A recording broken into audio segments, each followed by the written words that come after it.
2025, powered by JANITZA in association with PTC India Limited, Holistic AI and DU Renewable Aggregation India Private Limited.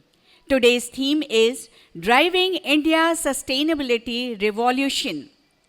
SEAM Society of Energy Engineers and Managers, India is the national professional body of certified energy managers, auditors, and energy professionals in the country, launched in 2005 and registered under the Charitable Societies Act 1955. SEAM is not a for-profit organization with 15 chapters and 7 centers spread over 22 states and engaged in knowledge sharing and networking.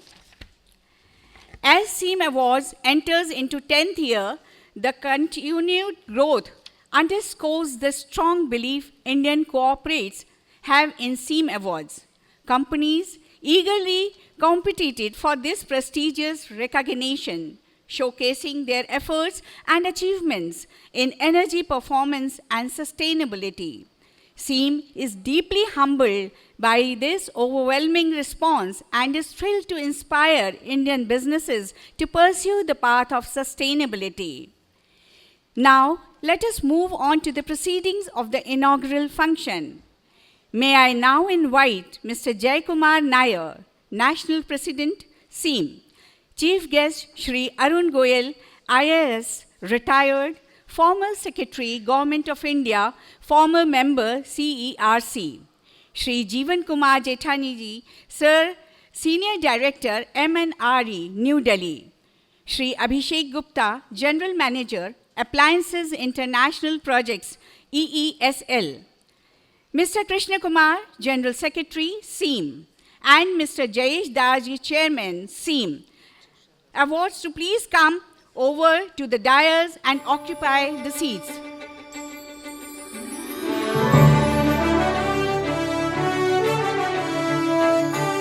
To start with, let us invoke the blessings of the Almighty.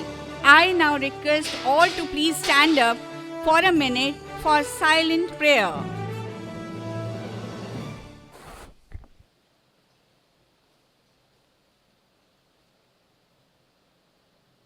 Thank you very much. Kindly please take your seats. To welcome the August gathering, I may now invite the most dynamic General Secretary of SEAM, Mr. G. Krishna Kumar. Please, sir.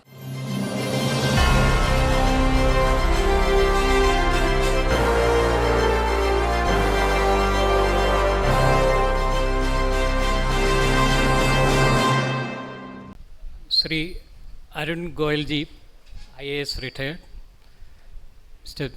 Jeevan Kumar Jethani ji, Senior Director, Sri Abhishek Gupta ji, Senior GM, ESL, SEAM President Mr. Jay Kumar and Award Committee Chairman Mr. Jayesh, all distinguished guests here, a pleasant and energetic morning. Ladies and gentlemen, of course, we are now on a crossroads of energy transformation, and the requirement on our sector is greater than ever before. Hope you will all agree with that. See, demands on energy, till recently it was lingering on only on progress, but now demand on energy is to it must drive innovation, it must sharpen the competitiveness and help us futures which are sustainable and resilient for communities as well as industries. So we are just witnessing not just another phase of growth, it's a super cycle for energy. Why is it so? Because this era is not shaped by the increased fossil fuel consumption, whereas this will be marked by the convergence of electrification, automation, digitalization, newer, cleaner energy sources. And all these forces together will define every facet of every segment of economy. The essence of this super cycle is marked with challenges as well as opportunities.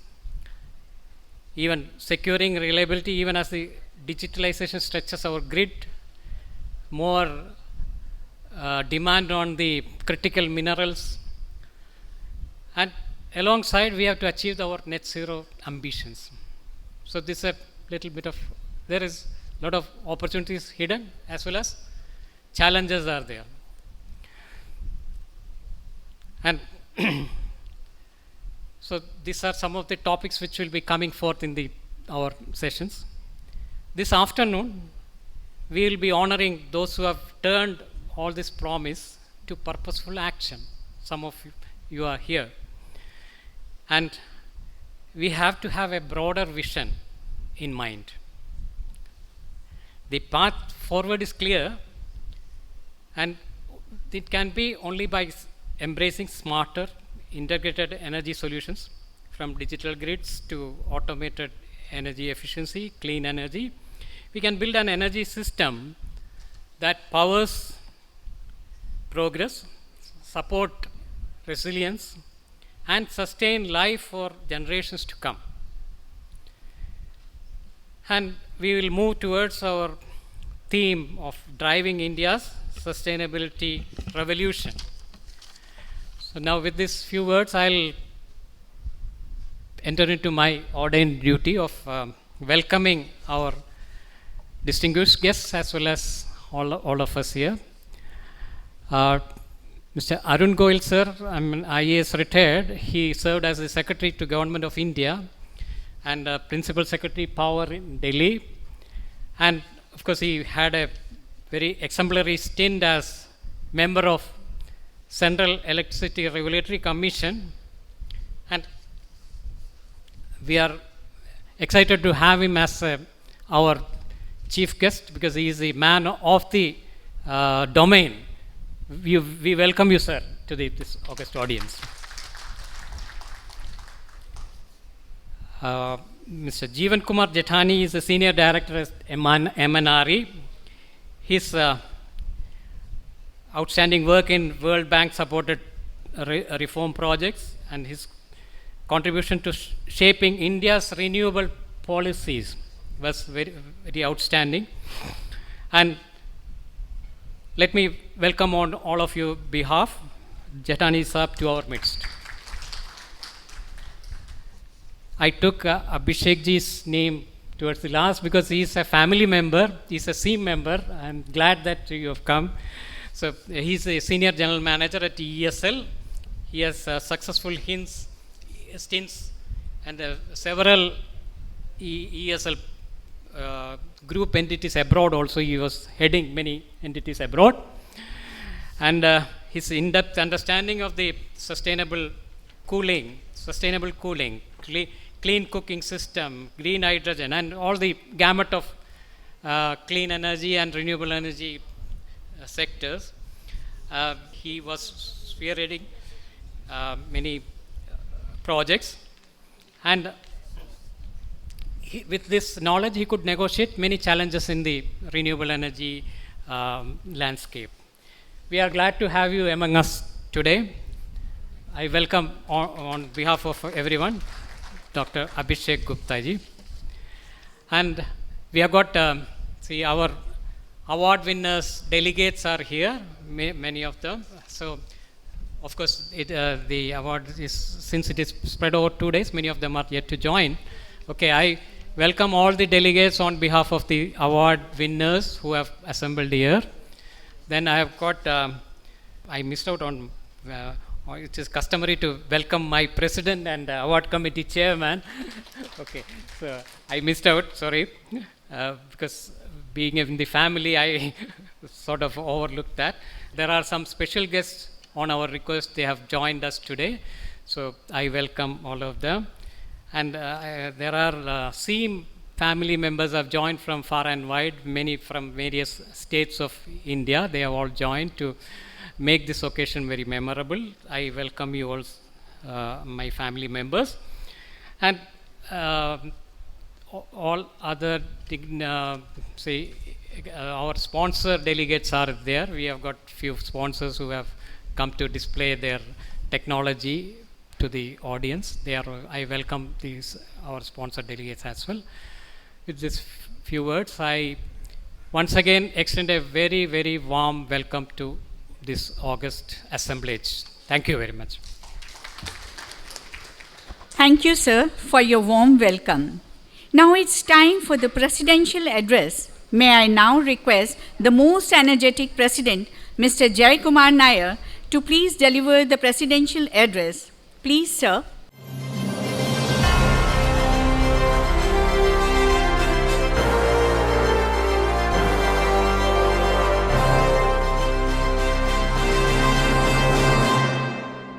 Respected Arun Goyal IAS, Mr. Jeevan Kumar Jatani, Mr. Abhishek Gupta, Mr. Krishna Kumar, Mr. Jayesh Darji, and my dear leaders from SEAM state chapters and the entire Energy Management Fraternity of India. Very warm good morning to all of you. So I need to say warm because in India, especially in Delhi, I think this is after 10 years we have experienced single digit temperature. So we all are very cool as you are coming from different parts of India. We may be getting really cold to be here. So when the world is looking towards Belém, Brazil, as COP30 is happening there, a lot of expectations are there for the global community. At the same time, we are having our show here, the largest or the biggest gathering of energy management fraternity in India. So we feel so proud to invite you all to this particular program where we have lined up various activities which includes a lot of opportunity for learning, disseminating knowledge, and also to celebrate the success, celebrate the special things what you have done in your industries and facilities. So Society of Energy Engineers and Managers is always supporting our country through various ways, supporting Bureau of Energy Efficiency and the state level designated agencies for implementing and for achieving the national targets. And our energy auditors are working in different parts of the country, providing lots of guidance to the fraternity for improving energy efficiency and the matters related to sustainability. So all these things giving more value addition when our country, whatever things we have committed to the globe, we are moving ahead of our target.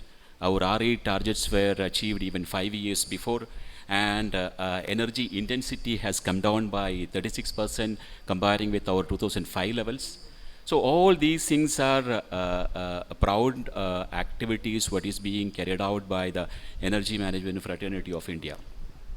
So I'm really happy you all are here with this 2 days plan where we have lined up various activities to strengthen your journey towards a sustainable future. I'm really happy Mithal Saab also has come with our request. During his time only we have started our first national awards. So many more people are yet to come. I know the traffic in Delhi and the cold weather. So we will be in a position to get much more people from Delhi as well as different parts of our country. So let us enjoy, let us celebrate the days, let us celebrate the session what we'll be having. So we really eager to hear more from our chief guest and other experts from the industry here. Thank you very much. Thank you, sir, for your encouraging words. Now comes the most awaited moment, formal inauguration. We have today with us a very eminent personality, Shri Arun Goyal, IS, former Secretary, Government of India, former member, CERC, to inaugurate this function. Please, sir. Shri Arun Goyal, a distinguished 1985 batch retired IAS officer who recently completed an impactful tenure as a member of the Central Electricity Regulatory Commission, where he helped shape crucial national regulations and educated more than 2,200 cases. Across our 4 decades in public service, he has held senior leadership roles including Secretary to the Government of India in the Cabinet Secretariat, Additional Secretary in the Prime Minister's Office, Principal Secretary in Delhi, and Minister at the Indian Embassy in Tokyo. He's been central to major national reforms such as GST rollout, Delhi's power sector transformation, and the establishment of the Financial Intelligence Unit.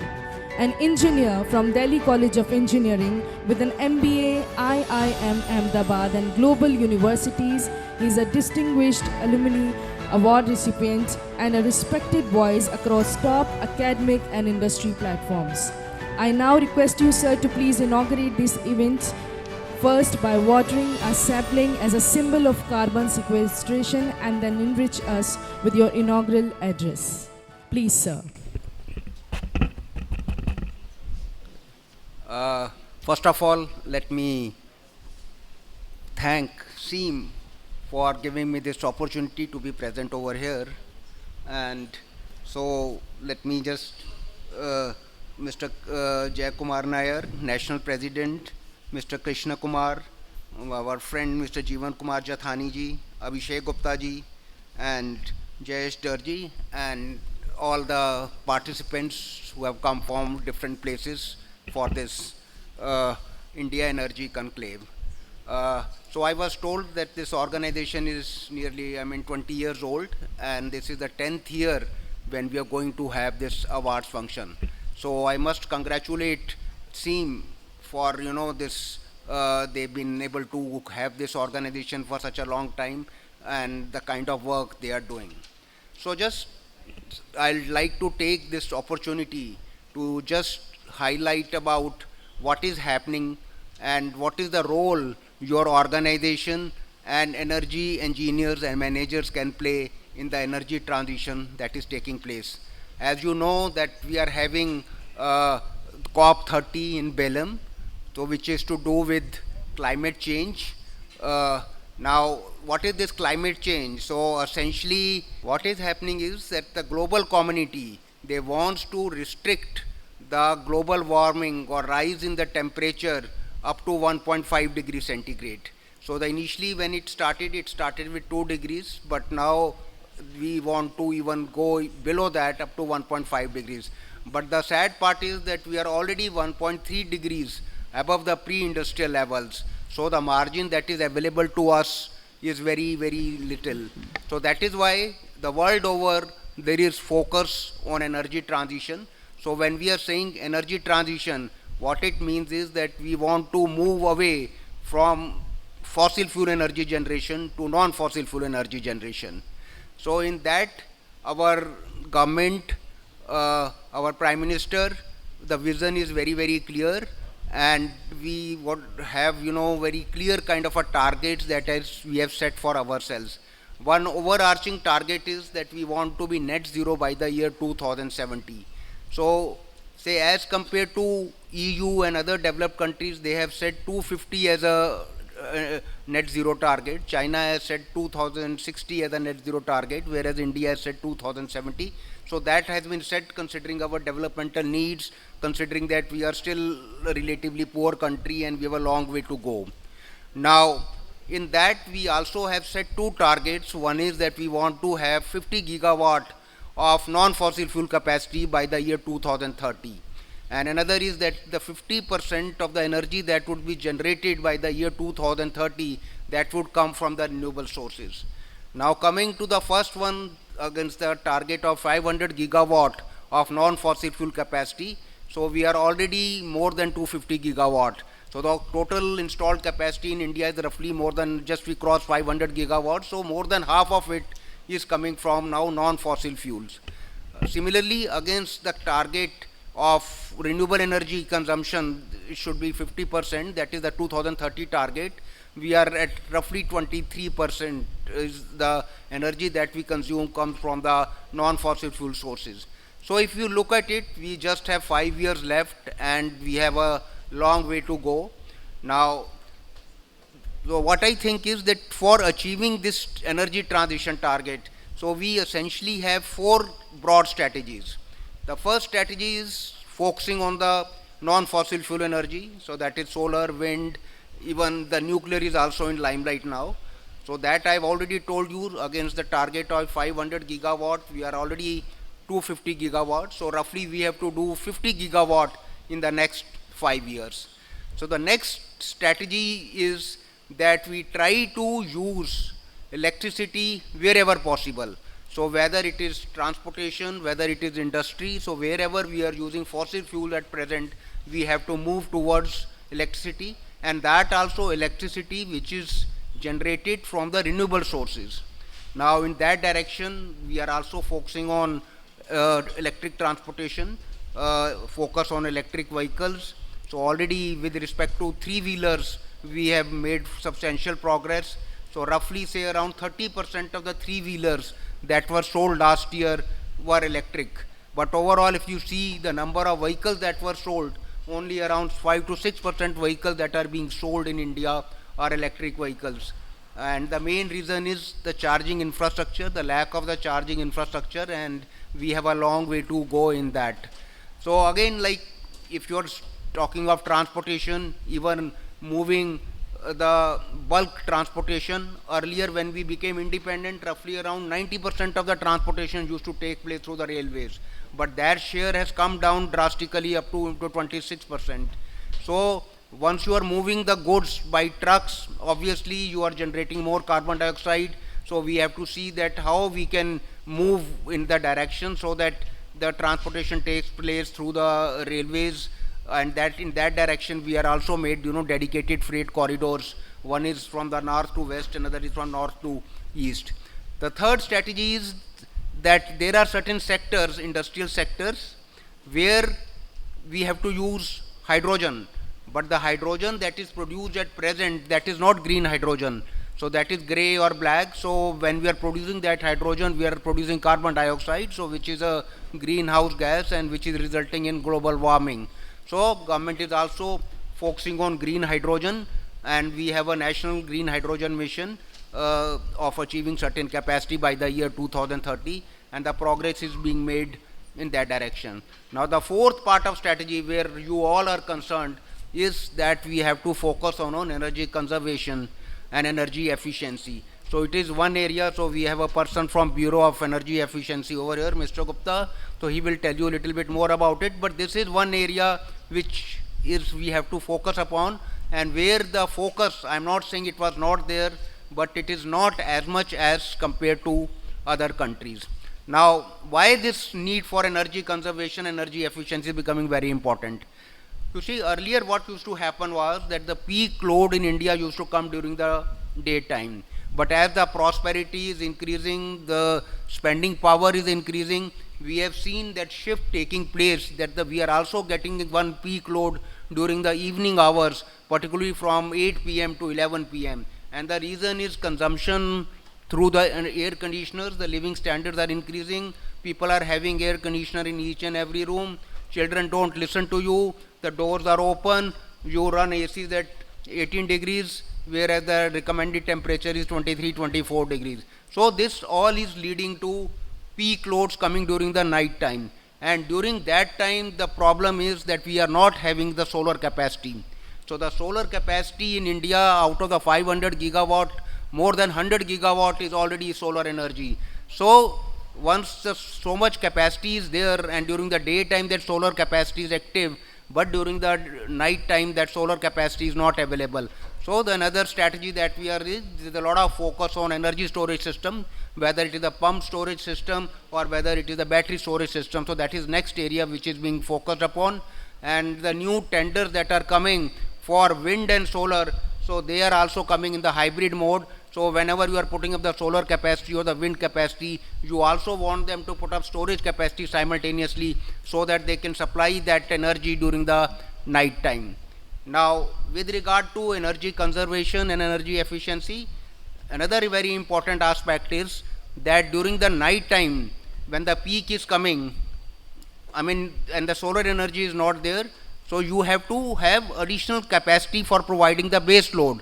So either it can be nuclear power or your thermal power. So that is why at one point it was thought that we don't need much thermal plants to be put up, but now the government is going to put up 80 gigawatt of additional thermal capacity in next 3, 4 to 5 years.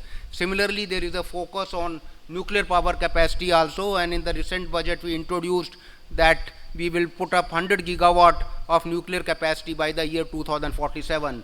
So whereas at present it is only 8 gigawatt, so it's a long way to go. And the nuclear capacity, you know, I mean, it's a little difficult to put up, because whenever you try to put up, I mean, the opposition comes from the place where you want to put up the nuclear plant. Now, so that is why we have to see our best that how we can shave off the peak load, because putting up that peak capacity is not only expensive, it overall leads to, you know, increased tariffs.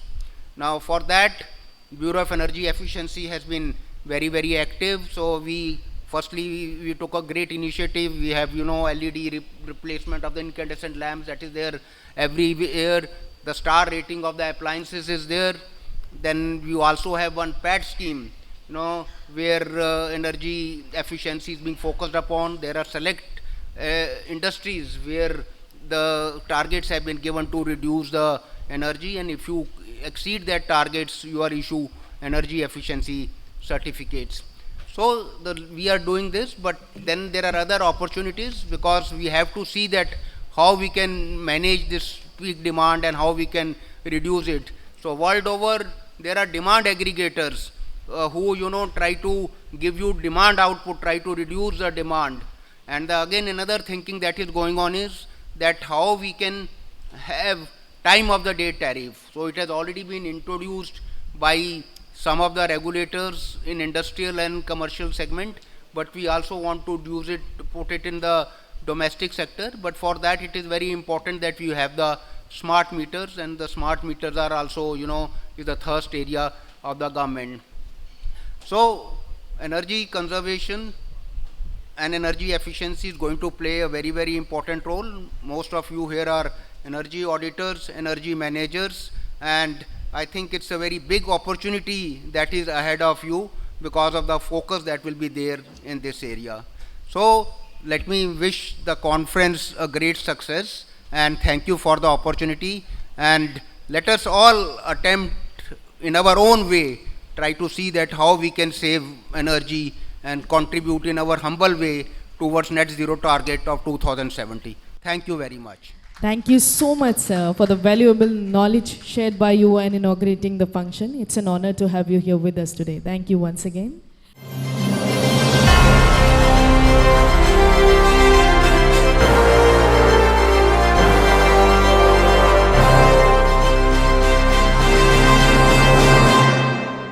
Now we are also have our guest of honor, Mr. Jeevan Kumar Jethani, Senior Director, MNRE, Government of India.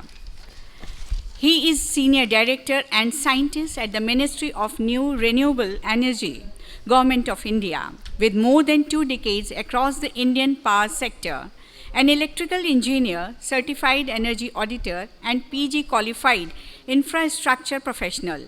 His work spans rural electrification, thermal power plant commissioning, and O&M, World Bank, supported reforms projects and national flagship schemes. Since 2011, at MNRE, he has been closely involved in shaping India's renewable energy policies. From the National Solar Mission to wind power bidding, rooftop and off-grid solar programs, and the PM Kusum schemes. He also revitalized Association of Renewable Energy Agencies of States as its executive director, strengthening coordination among the states' renewable agencies. Please, sir. Thank you. A very good morning to all of you. Dignitaries on dais. First of all, I would like to thank the President and the General Secretary of the SEAM for inviting me to put my views before you regarding the today's theme, driving India's sustainability revolution. So our Ministry of New and Renewable Energy is taking a lot of steps in achieving the sustainability revolutions. Arun Goyal Sahab has already briefed you about the how renewable energy is progressing, how the energy efficiency measures are being taken. I will go through a little bit deeper in this. He has mentioned that out of 500 gigawatt that is targeted 2030, we have already achieved 250 gigawatt. And in the next 5 years, we have to reach another 250 gigawatt. And I'm assuring you that the ministry is taking steps and measures to achieve that 250 additional gigawatt in the next 5 years. For that, there are regulatory mechanism, policies are also there, and we are also taking care of the energy security. As a country, we have to be not dependent on the other countries. Particularly, he also mentioned about the critical minerals. So when he talked about the energy storage, in energy storage, lithium, graphite, and many other things required. These are the rare earth minerals, and we are dependent on the several countries on that, particularly China. So energy security is at most important for us, and that's why we have targeted the net zero a little longer by 2070, not the early, because we have our development goals. At present, our per capita consumption is around 1300 units, whereas the world average is a 3600. So we are just 1/3 of the world average. So we have to grow. There are countries that have the per capita consumption in the range of 10,000 units or so, and that significantly reflects the country's development. Even in the, if you see some of the states in our country, the northeast states, the per capita consumption is just 400. So we have to develop our country. We have to, for that, growth is required. Our country is growing at the rate of 6%, 7%, but we have to grow much faster. And for that, our energy requirements is increasing, and energy has to come from the reliable, sustainable resources, and for that, renewable energy is making the way. In solar, of course, we are today we are 130 gigawatt as of now, and we're targeting another 170 gigawatt in the next 5 years. Similarly, on the wind, we are 55 gigawatt and going to add another 45 gigawatt in the next 5 years. So, and these resources being variable, we need to have the energy storage. Wind is available during the seasonal period from the April to the September, and solar during day hours. But plus point is now the energy storage cost is decreasing very fast. 3 years back, when the Solar Energy Corporation of India invited tender for that, it was 10.81 lakh rupees per megawatt per month, and now the recent tender, the cost is reached 1.85. So around just 85% cost has been around. I was just talking to Abhishek that why don't you take a scheme where you can replace all the DG sets with the energy storage. So being energy auditors, energy managers, your role should be that how to make the energy use optimized, more efficient. Solar, wind, of course, now we have the open access rules in the country. Just 100 kilowatt, if you have the connected load 100 kilowatt, you can even get the open access. That are the rule has been made in 2022, and most of the state regulator have come out with these rules. And under this Energy Conservation Act, now you have to comply the RCO, the Renewable Consumption Obligation. Rules are already notified by the, and as a designated consumers, you have to comply. The RCO is 43.3% to be met by 2030. In the present year, it is 33%. So meeting the RCO is another challenging job. And how to meet that? With open access, you can comply your RCO. Another option now available is the virtual power purchase agreement. Buyout mechanism also coming, but this will be for the shorter period, not for the longer period. So in meeting the RCO, there may be some regulatory challenges for you when I talk about the open access. You can buy power from the open access, but you have to pay certain charges on that. And if you want to make it more efficient, optimized on the cost part, I would suggest there are number of industries putting it behind the meter, and you can put solar plus batteries behind the meter. That will be more optimal solution. However, it is going to be detrimental to the distribution companies, because you are the high paying consumers for them. But definitely when the electricity amendment bill that has been now circulated for the comments has a provision, now there may be multiple distribution companies in the same area. And now slowly I think the wire business and the supply business is going to be separated, which is there in many of the countries. So it will be now open market. You can buy from anywhere. And that is plus point for the industry, for the economic growth, so that competitive and cheaper power is available to everyone. We have several schemes, not industry, of course. I would say that the tariff that is being paid by the industry as of now, they can shift to the renewable without any financial issue, but in other sectors like agriculture, like domestic sector, that needs some grant, and that's why we are having schemes like PM Surya Ghar scheme, PM Kusum scheme, and these are the very big schemes.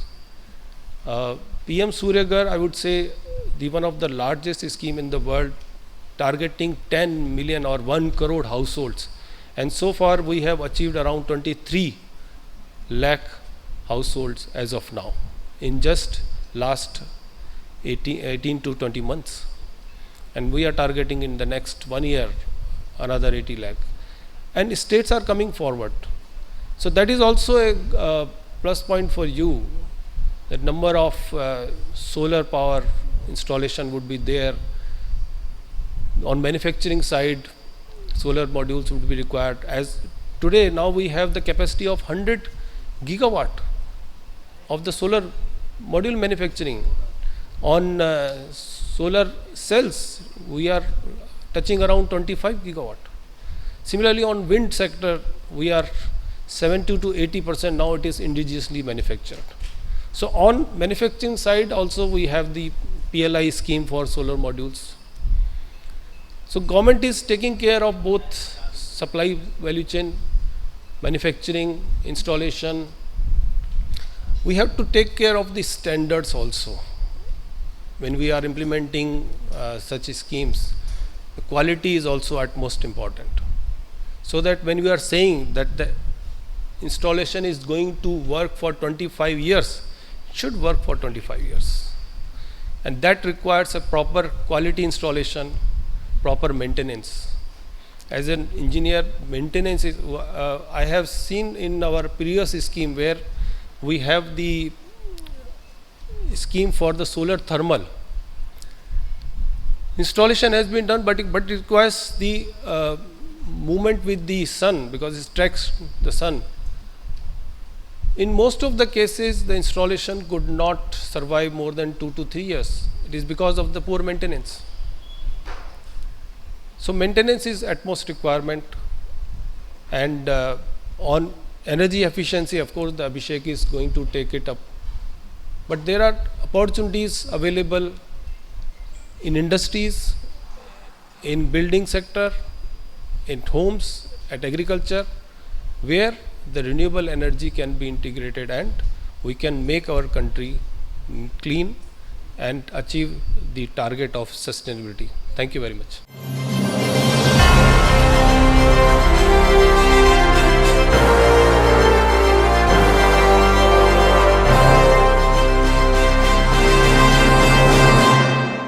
For your informative talk, we have another guest of honor, Mr. Abhishek Gupta, General Manager, Appliances International Project, EESL.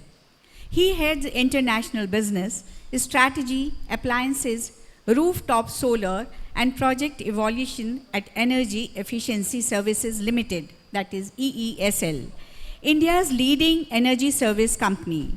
He also serves as a director on the board of 7 international EESL group entities across the UAE, UK, Ireland, and Australia.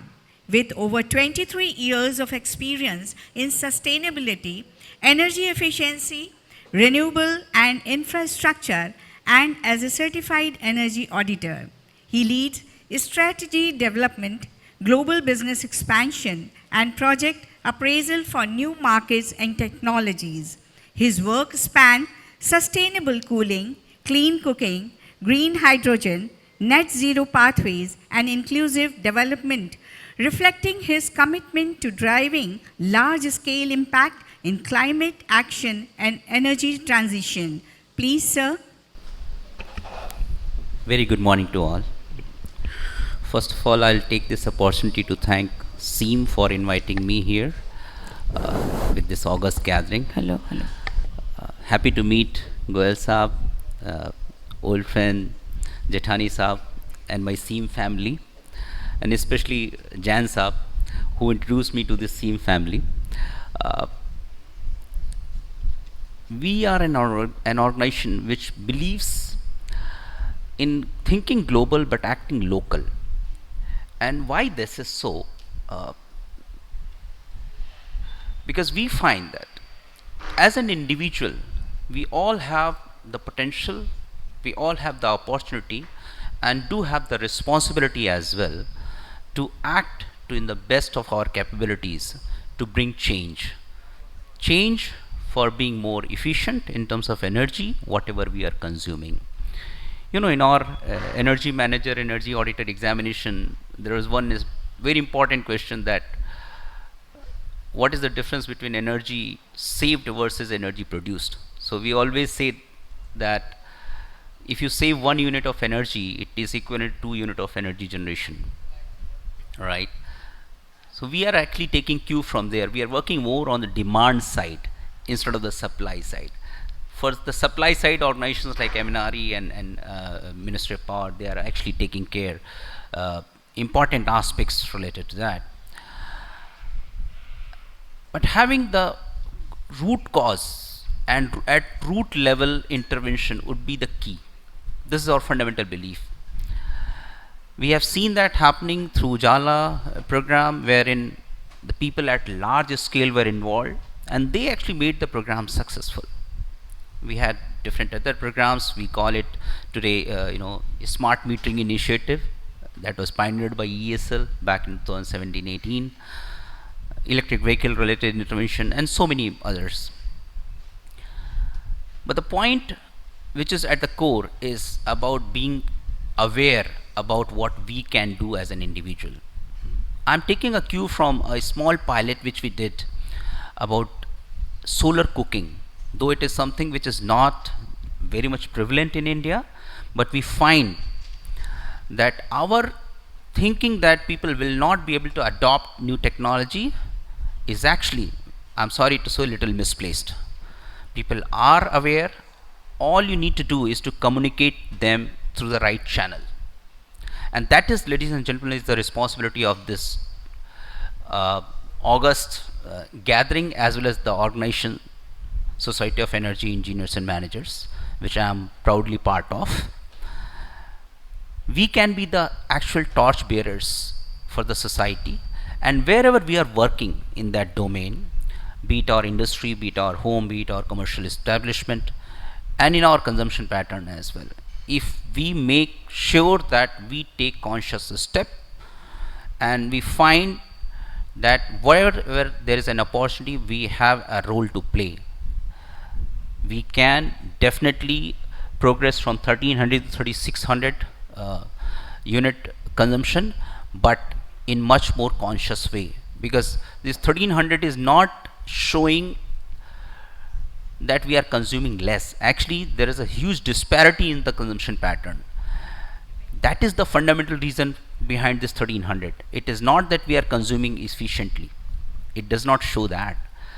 So probably we need to, on one side, move up in the ladder as far as total consumption is concerned on an average basis, but we have to be also very sure that whatever growth we are making in terms of the energy consumption is to be more judicious, more efficient. And for that, this kind of initiative of honoring or felicitating the people who are actually doing this stuff of making the energy use more efficient is really laudable. I must say, let us all clap for this, for all of us, that we are actually part of this overall journey. In my last 25 years of the career, we have seen that different technologies come and they become run of the mill. Like solar happened to be at one point of time a premium technology, wherein the PPAs were being signed at 18 rupees, if I'm not wrong, and that has gone at the rock bottom level. It is competing, in fact it has already surpassed the level of thermal energy, or for that matter any other energy. The next big thing is all about the storage. As Sir Goyal sir was also pointing out, the kind of disparity in the grid prices, if you see on the exchange, in the daytime the power is being sold at as low as 10 paisa per unit, or even lower than that, and during night times it is 10 rupees virtually every day. It means there is a huge demand, latent demand, which is there during the night times available. So increased emphasis on the innovation, the use of technology for bringing new storage solutions, be it BESS, be it PSP, or be it any other way, which is more efficient, more economic, and more reliable for the next 20-25 years would be critical. We are seeing a lot of new technologies coming up. In fact, in my international assignment, wherein the organization is deeply involved in BESS related businesses, we are finding that new technological solutions are being focused more than the price point, because price sensitivity is definitely important, but solar would not have seen this day had the price been the major factor. So naturally government support for bringing in new technology would be critical, but on the other side, people like us have to be at the forefront to use this kind of technologies in our day-to-day lives and propose the same for our customers as well. As far as segmentation is concerned, we have seen that we normally talk about generation, transmission, distribution, but I think the fourth one is even more important, is the consumption. And that's where we find that we need to unlock a lot of value. We have seen the efficiencies gaining across the generation, transmission and distribution sector, but a lot of yet to be done. We have seen whenever we're talking to organizations, the level of awareness is not at the adequate level. In fact, I was just interacting to a client for our motor program, actually we call it NMRP, and they just had a very new installation and they went ahead with IE2 motors. I said, why did you do this, sir? It is not at all advisable to do this kind of stuff at this stage. They said, we never knew it. So that's where actually the challenge lies. Technologies are there. It is our responsibility to make sure that we propagate this efficiency agenda through word of mouth, through our actions, and that's what this forum is doing all about. So I take this opportunity to thank once again the SEAM team, and thank you for giving me an opportunity to be part of this. Thank you.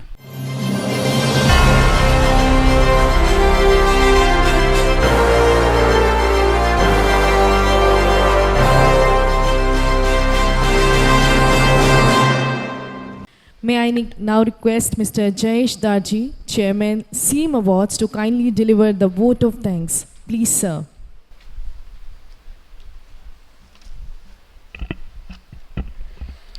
नमस्कार सभी उपस्थित गणमान्य अतिथि को मेरा प्रेम भरा नमस्कार है। सभी अवॉर्डीज़ और हमें चीफ गेस्ट यहाँ पर आए हैं। उन्होंने एक अपना बिजी शेड्यूल है उनका, लेकिन सब ने टाइम निकाल के आए हैं यहाँ पे, तो उनके लिए मेरा एक हार्टली मैं सबको दिल से आभार प्रदान करता हूँ। नेशनल एनर्जी मैनेजमेंट का ये जो अवार्ड फंक्शन है आज का, उसमें सभी अलग स्टेट से अपने जितने सारे मेंबर्स आए हुए हैं और अपने पार्टिसिपेंट्स और साथ में मेरे सिम मेंबर्स, वो इन्होंने प्रोग्राम को सक्सेस करने के लिए काफ़ी अच्छा सपोर्ट दिया है। सबसे पहले मैं अपना सर को, अरुण गोयल साहब को थैंक्स करना चाहूँगा, क्योंकि उन्होंने एक एनर्जी के लिए जो उन्होंने लाइफ टाइम जो अभी उन्होंने काम किया है एनर्जी के लिए स्पेशली, उनका एक अच्छा सा एक हमने स्पीच जो सुना है और उनके जो कीनोट्स पॉइंट्स है, हम उनको आगे लेके जा सकते हैं और अभी अपने सिम के लिए भी अपने एडवांटेज ले सकते हैं इसके लिए। उसके साथ मिस्टर जीवन कुमार जी का रिन्यूएबल्स में जो उन्होंने एक अभी एफर्ट्स जितने डाले हैं और उन्होंने जो प्रोजेक्शन दिया है, उनके लिए हम फ्यूचर में एनर्जी रिन्यूएबल्स के लिए, क्योंकि आने वाले दिन रिन्यूएबल्स का है, हम सब जानते हैं, क्योंकि कोल और ये सब जो पेट्रोलियम प्रोडक्ट्स है अपने लिए वो एक बड़ा टास्क है, तो वो अपने लिए एक एडवांटेज वो एज ए गवर्नमेंट प्रोस्पेक्टिव से वो अपने को कोई डायरेक्शन दे रहे, तो हम उनको आगे लेके जा सकते हैं। साथ में अभी अभिषेक जी ने जो फोकस किया है सोलार के साथ में, उन्होंने सोलार एनर्जी के डिफरेंट मोड पे हम यूटिलाइजेशन अभी कर रहे हैं, और solar rooftop now is very popular in our country and उसके लिए काफ़ी प्रोस्पेक्टिव अपने को मिल रहा है, तो उनके लिए मैं हार्टली अभिवादन करता हूँ। उन्होंने अच्छा सा एक स्पीच देकर हमको समझाया हुआ है। और मेरे जितने सर मेरे गाइड और मेंटर है जो यहाँ पे बैठे हैं, मिस्टर जय कुमार जो नेशनल प्रेसिडेंट है सिम के, और मेरे general secretary mister Krishna Kumar, इन्होंने मेरे को ये पूरा जर्नी, मेरा 2009 से इनके साथ मैं कंटिन्यू हूँ, उनका सपोर्ट मेरे को पूरा का पूरा मिला हुआ है, और ये प्रोग्राम को सक्सेस करने के लिए उन्होंने पूरा काम सपोर्ट हमको दिया हुआ है। और फाइनली जितने सारे अभी जो मेरे गेस्ट और जो कॉर्पोरेट लेवल से सभी जो आए हैं मेंबर्स, अवॉर्डी मेंबर्स है, स्पॉन्सर्स है, और सिम मेंबर्स मेरे हर स्टेट से आए हुए हैं, और जो स्पेशली मैं थैंक्स करना चाहूँगा आज रश्मि जी और नीरज जी को, उन्होंने ये सब अच्छा सा प्रोग्राम वेरी शॉर्ट अप, क्योंकि अभी दिल्ली में मैरिज सीजन चल रहा है, तो वेरी यहाँ पे जो शेड्यूल्स और है उनके लिए, तो उन्होंने काफ़ी अच्छा अरेंजमेंट किया है और हमको कोई प्रॉब्लम नहीं आया है, क्योंकि we are a part of India. और सभी मेंबर्स हम सिम से जो अलग अलग स्टेट से आए हुए हैं, लेकिन उनका कंट्रीब्यूशन बहुत आज के लिए बहुत काम का है मेरे लिए।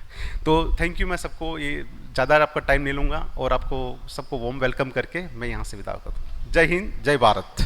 Thank you. Thank you so much, sir. With the permission of the President, the official inaugural ceremony is declared to have come to an end. All right, ladies and gentlemen, welcome back again for our next technical session. The first topic of today's technical session is Mr. Jay Kumar Nair, National President SEAM, will be talking on successful decarbonization strategies. On stage, please, sir. Mr. Jay Kumar is the National President of the Society of Energy Engineers and Managers, where he advocates for advancement in energy management and sustainability. With extensive experience in the energy sector, he focuses on promoting best practices and innovative solutions to enhance energy efficiency.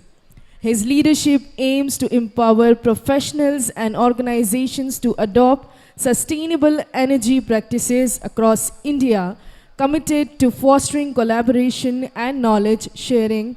Mr. Jay Kumar plays a vital role in driving the energy transition in the country. I request sir to please join us. Good morning to all once again. My job is to set the platform, because 2 days we have planned for various sessions to enrich your knowledge experience or learning experience. So we will be sharing something special for you. We have many award winners are here. So in the next 2 days we will be conducting various presentations from the award winning organizations. what all the things they have done for you, how we will be in a position to replicate the same thing in your organization. So what could be the way we can increase your learning exposure and to provide lots of newer ideas to implement in your area of work. So my job is just to give you some sort of insight, especially you all are from different background. Some of you are from industries, some of you are from various type of facilities, already doing various activities. So how we need to go ahead with the decarbonization? Still, there are a lot many opportunities. Lots of industries or facilities are facing issues. So this is to just to share with you some of the insights, some of the experience what we have learned from our past 2 or 3 decades of industrial experience. So how to do a successful, how to ensure the successful sustainability improvement program. That itself is a challenging thing. Many organizations are doing a lot of activities and people may be feeling that we all are already successful. For example, if you are, how to make use of a sea, some people will be thinking that we need to do some sort of fishing. That could be the opportunity. For some, generating salt will be an opportunity. Some of the people will be going deeper and down, then they'll be getting lot many treasures. So in the same way, when you are doing the sustainability activities, you may be having different levels of insights. You may be having a lot of advantages in your organization. And if you see the organization, those who are doing this sustainable development or sustainability improvement activities, we could see some specific difference comparing with others, and especially the perform, achieve and trade mechanism. So before the PAT mechanism, the cement industry, we were not having any clear idea. Most of the cement plants used to say, what is my specific energy per ton of cement? That thermal energy we were ignoring, mostly talking about only the electrical energy. So once the PAT came into force, then we realized that 85% is thermal and only 15% we used to discuss on a day-to-day basis about the electrical energy consumption. It is nothing at all comparing with our normal way. And some of the area people will be doing now, I don't know any magic box is available to reduce your energy consumption. A lot, whatever it is available, it is known to most of us. Most of the auditors are available here. We are conducting extensive energy audit in different area. But still, in reality, what is the present position?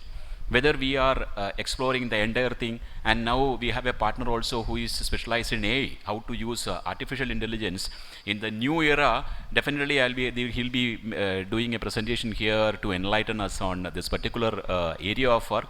And we do not know what could be the impact of EV. Too much electric vehicles are coming, and how it will be affecting your manufacturing plant, your facility, or in our home, what are the things will be happening. So just to share some of the exercise or what we have learned from the past 2-3 decades, I got opportunity to visit one of the business conglomerate in India, a very big organization, mostly into consumer products. 15 years back, not now, 15 years back, when we were doing an audit, it was related to electrical safety audit. So during that time, we have identified that this particular organization is doing a lot of investment in renewable energy, especially in wind and to certain extent in solar. And during the audit, what we have realized is the energy conservation opportunities in their manufacturing plants and the facilities are too big. And mostly it is known to the people, those who are working there, but still the issue is they are already 100% RE, and if we optimize or if we reduce the consumption further, we will not be getting anything in return, because we need to supply the power to the grid, for which we will be getting around 2 rupees only. And moreover, we are investing money for energy audit. You energy auditors also will be giving a lot of suggestions, and I need to invest further.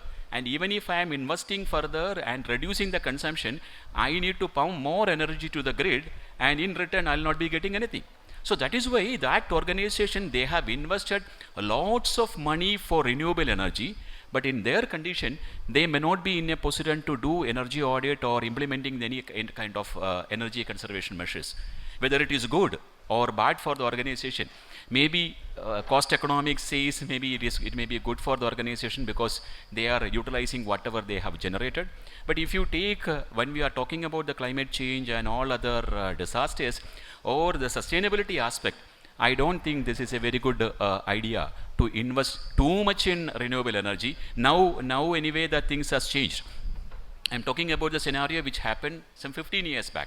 Now they are also in a position to do a lot in their area of activities. So what they were doing is when we were visiting their facilities, we could see lot of area where people knows energy wastage is taking place. And we were talking about the lights. Now everybody know only LED lights will be used or LED lights will be available. But still in the industry, still in various facilities, the old FLS lamps are available. And people are thinking that I need to go for it with a strategy as a failure replacement.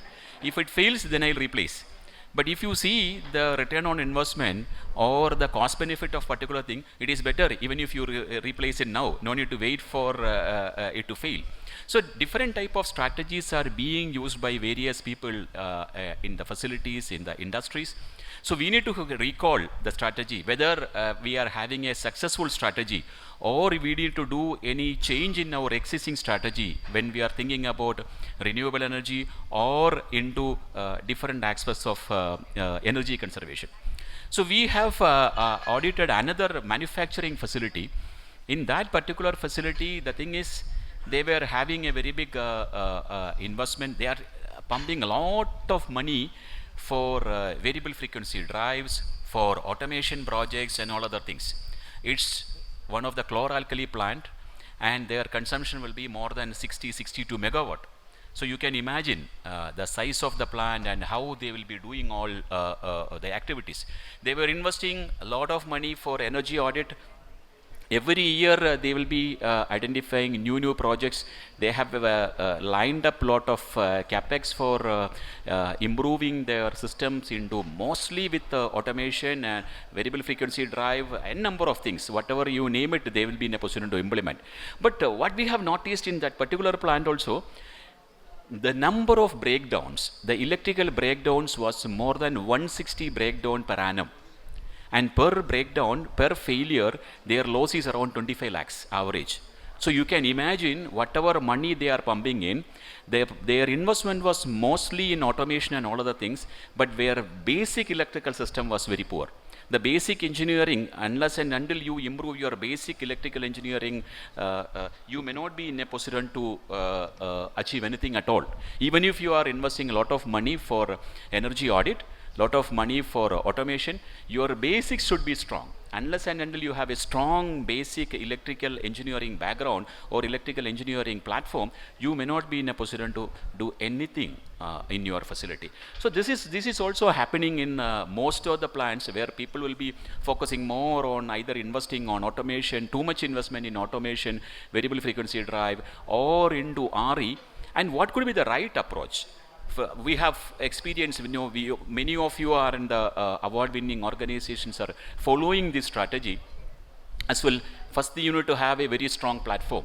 Your electrical platform should be rugged enough to cater any kind of development in your automation system. And now the electrical safety is one of the prominent thing, especially when you are using lot of EV chargers are there, even in your home, e-vehicles are there, and many facilities, especially the hospitals, hotels and all, we do not know what kind of issues you will be facing once you are adding too much EV. And it is essential. Without that, you cannot move on. And you need to go for automation. That is also very much essential for your business. So without electronics, you may not be in a position to run. So you will be having a lot of pollutants in your power system. You may be having a lot of issues in your existing electrical infrastructure. So ensuring the electrical safety is very much essential for all the organizations. And once you have a solid electrical platform, your distribution losses will come down. Your plant or your facility will be in a position to take any kind of newer improvements, even if it is related to whether it is artificial intelligence, automation, variable frequency drive, whatever it is coming, the impacts will be very nominal. And the second part, you need to go for a clear planned energy audit.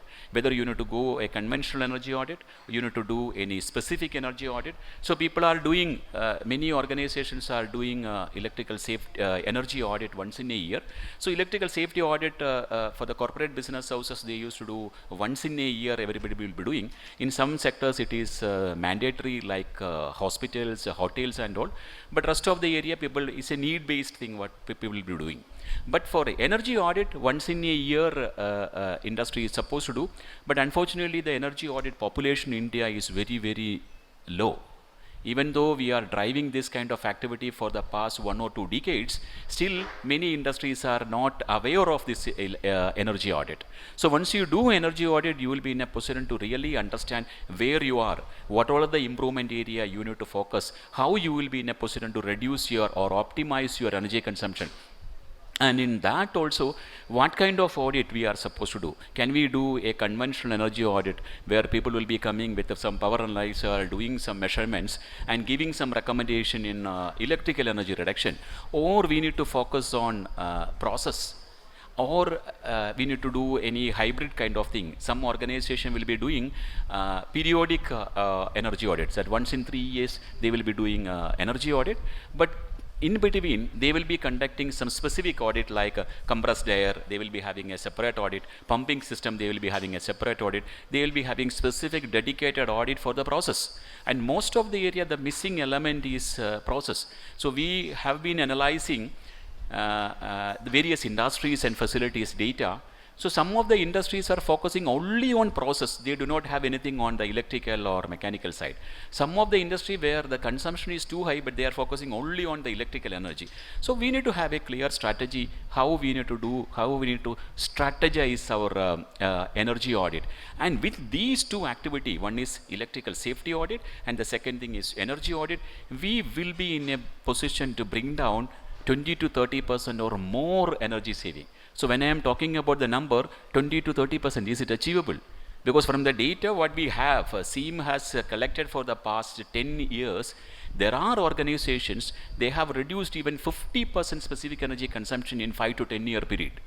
It is not a miracle or something. Continuously people are doing this. I know many stalwarts are sitting in front of me. They will be much more will be coming for receiving the awards also. So once you start doing this activity, you will be in a position to identify a lot of things for improvement, and from there you will be in a position to optimize your energy consumption, to reduce your energy consumption with a solid electrical platform.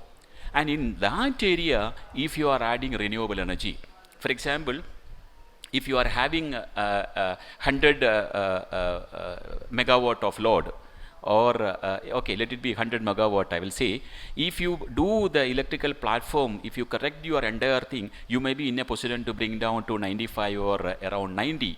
And once you do a detailed energy audit, if you start implementing all the project, from the 100 it will come to 70 or 75 or 80. And you need to add renewable energy only for this particular thing, then you will be in a position to achieve your 100% RE integration.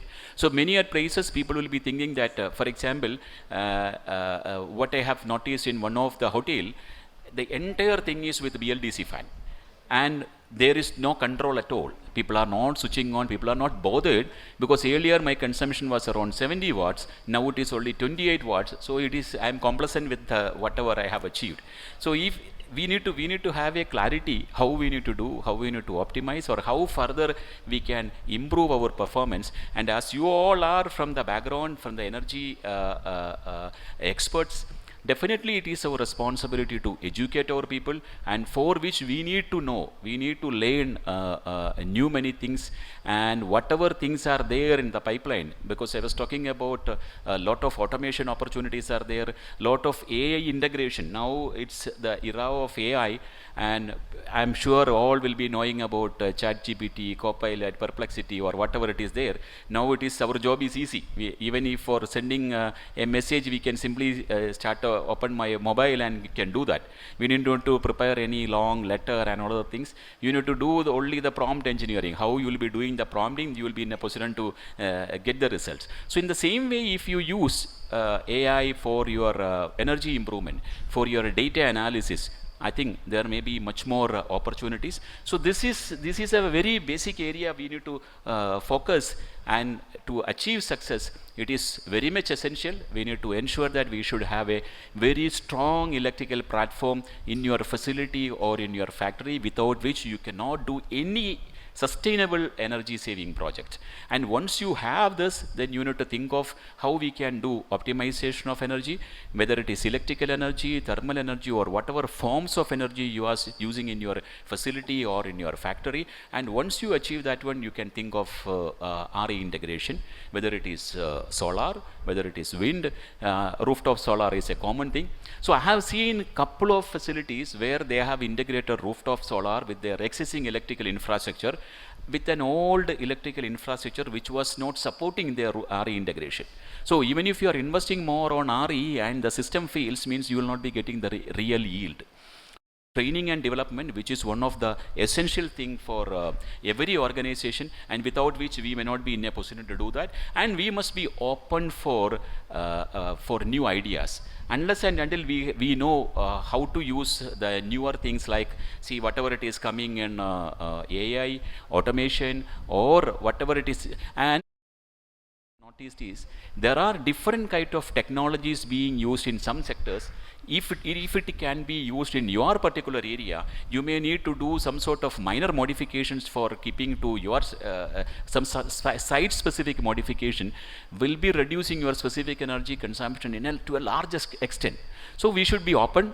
We should be in a position to discuss with many, because we all are energy expert, one form or other. We have expertise in a different area of work. So we have lined up lot of networking opportunity. You can interact with people, and entrepreneurs also here, so you can discuss with the people. You can select the people, those who will be providing pretty good service to your organization. And next 2 days from now onwards, first half definitely we will be spending a lot of time for knowledge sharing, learning and development. And we have some of our sponsors also available. They have their stalls there. You can interact with them, you can share your problem, and you can find a lot many things. You need to explore the entire 2 days to maximize your information, to maximize your knowledge, and which should be beneficial for your organization. And all of us together, we are trying for a better India. From the government side also, a lot of drives are there, and I mentioned in COP30, lot many appreciations are coming in the way of India, because already we have achieved our non-fossil fuel target, and we are further marching ahead. A lot of funding opportunities are there, and this time we are focusing more on implementation and delivery. So COP30 will be focusing more on implementation and delivery means, and we are also thinking of, or we are maybe expecting a lot of climate finance will be there, and lot of opportunities will be coming to different sectors. With the government support, we will be in a position to do a lot many things. So with this, I am stopping my presentation, and the floor is open for the real present days. My job was to set the platform, and you should be ready to improve your knowledge buds to get more and more information in the upcoming sessions. Today and tomorrow we will be learning too many things, and there are networking opportunities for you. Lots of award winners are here. Lot of expert energy auditors are available. Award winning energy auditors are there. So please make use of this opportunity, and do much more things in your organization and for the country at large. Thank you very much. Thank you so much, sir, for your informative speech. I request you to, sir, please stay back. I request you to please, sir, stay here. Now I invite Srimati R. Gayatri Nair, former Chief Engineer, Kerala State Electricity Board, to hand over the memento, to present the memento to Mr. Jayakumar, President SEAM. I request everyone to please join your hands.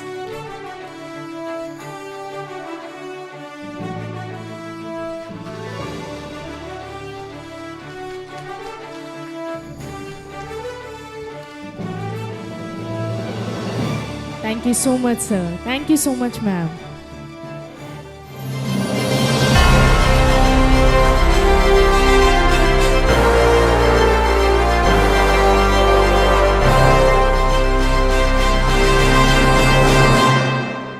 I hope all of you have good knowledge about strategies and new technologies. Our second topic of today's technical session is AI-driven innovative products and solutions for transforming energy audits into high-impact decisions. This session is handled by Mr. A. Hashim Fauzan, founder, Holistic AI India Private Limited. Mr. Hashim Fauzan, founder of Holistic AI India Private Limited, is an innovation-driven industrial leader with strong expertise in manufacturing, energy use, and technology deployment, armed with qualification international business management, industrial engineering, and advanced technical certifications. He brings deep hands-on understanding of industrial system.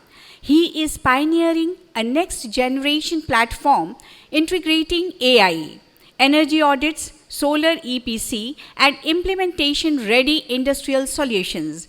Passionate about improving factory competitiveness, he transforms audit insight into real, measurable energy savings and champions India's Make in India manufacturing excellence. Please, sir. Very warm welcome to you, sir. Thank you, ma'am.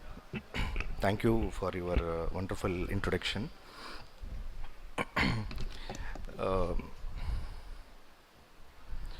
Good morning to all respected energy auditors, industry experts, SEAM organizing committee and members, distinguished guests,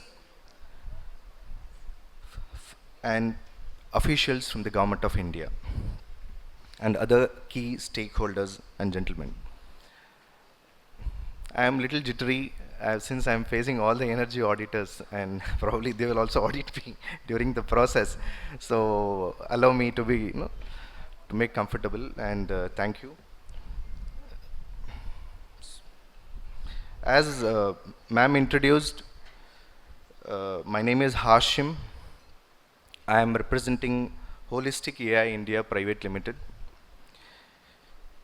We are a DPIIT recognized innovative AI-based startup. We began our journey by making healthcare accessible and affordable for humans. Why I'm talking about humans first? That's where we started.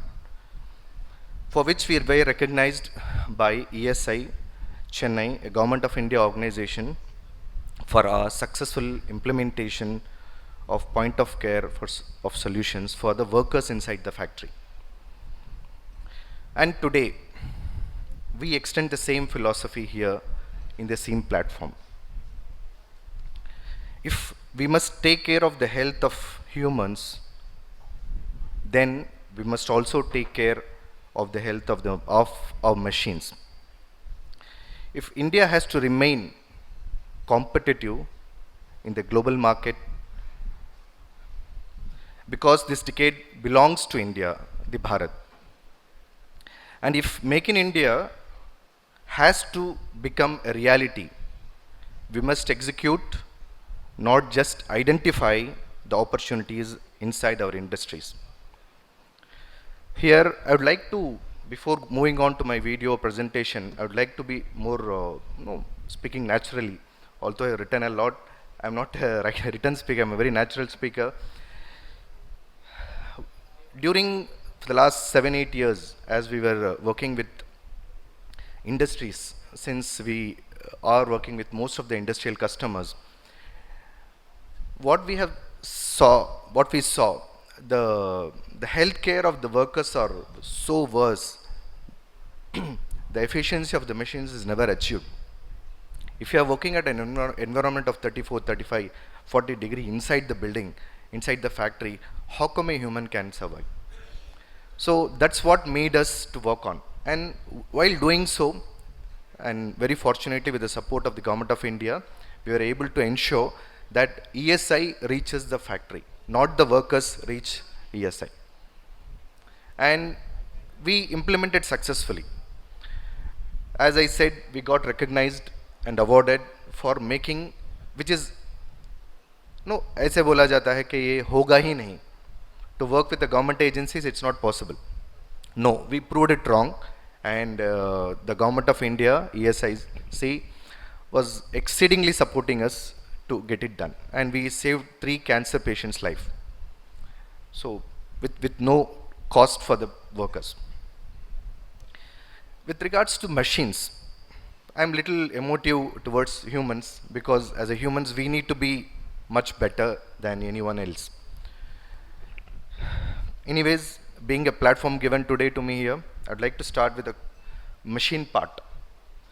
The core problem is the topic, audit findings versus real-time implementation. All of us know that energy audits reveal massive opportunities. It means there is a lot of scope to improve. For example, air system optimization, thermal loss reduction, demand change reduction, solar and renewable adoption. But unless these recommendations are not implemented, audit report remains just that, only reports, not results. It makes no meaningful impact just by doing an audit and not implementing it. The taste of pudding is in the eating, right? So this is the gap holistic AI India is solving. Our role as your energy audit implementation partner. Having identified the problem that once an audit report is generated, the implementation is either it's not done or done very poorly. I'd like to coin 2 jargons or words like whenever an audit report is done, it's Q1, right? Quality matters first. But when it comes to procurement of the equipments and machines, it's always L1. And auditors are never consulted back what they have really recommended to implement. There is no connectivity between audit report, auditors and the implementing people because the thread line goes to 10 layers. It never happens. Coordinating, managing and delivering improvements across electrical, air and thermal systems. So having identified this problem, what we have done is we have built a platform which is AI driven, wherein we bring energy auditors on one side of the platform. They'll upload their audit reports into the system. On the other side, there will be agencies who are implementing it, will be giving the quotations or whatever their technical specs that our same energy auditors will be approving. It means where the energy audit is Q1, the implementation also will be Q1. It will not be L1. As I interacted with many of the company owners or industrialists, they said, see, the price what the vendors are quoting so different. No, it is not 10%, 15% from, I don't want to name any brand per se in this floor. It's 100% variable. They are not able to take a decision. Even for rooftop solar, it's so cheap now. The vendors quoting on the floor are so high. So the industrialists never take a decision. And the spec what they get, every seller comes on the floor says we are the best. But it's not so. So what we have done, we are putting the vendors or implementing agencies on the other side so that the energy auditors who has generated the report vet that report and then able to communicate to the industrialist to implement it in a Q1 model, not in a L1 model. So this is a broad line which I tried to convey. So because any video, any presentation before, I want to get little connected to you. Since you're all senior veterans, I think I believe I can learn a lot of you on the flow. I'm very thankful for the entire team to have given me an opportunity to address a problem and give a solution. And I would like to ask to play a short video. India's industries run on energy. But behind every audit report lies a far bigger challenge: implementation. Energy audits are clear, the savings are real, but when it's time to act, everything stalls. Why? Because implementation needs 15 to 20 different vendors, approvals, regulators, procurement teams, and no one to coordinate them. Auditors recommend what's right. Procurement buys what's cheap. Decision makers are out of the loop, and projects fail before they even begin. This is not a people problem, it's a system problem. Introducing Holistic AI India, India's first AI-powered energy audit implementation platform. A seamless bridge between clients, energy auditors, vendors, and government agencies.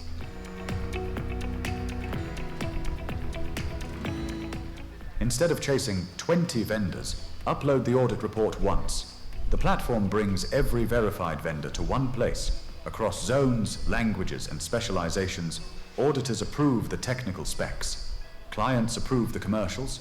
Vendors quote directly inside the platform.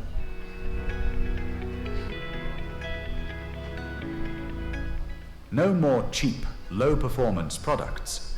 The platform ensures auditor-approved materials, even custom-built components, so projects actually deliver real savings.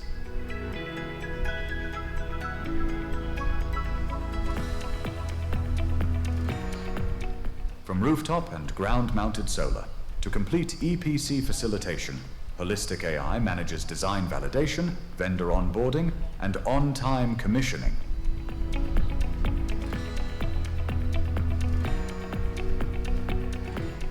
Annual maintenance contracts, government approvals, ECMS subsidies, power load changes.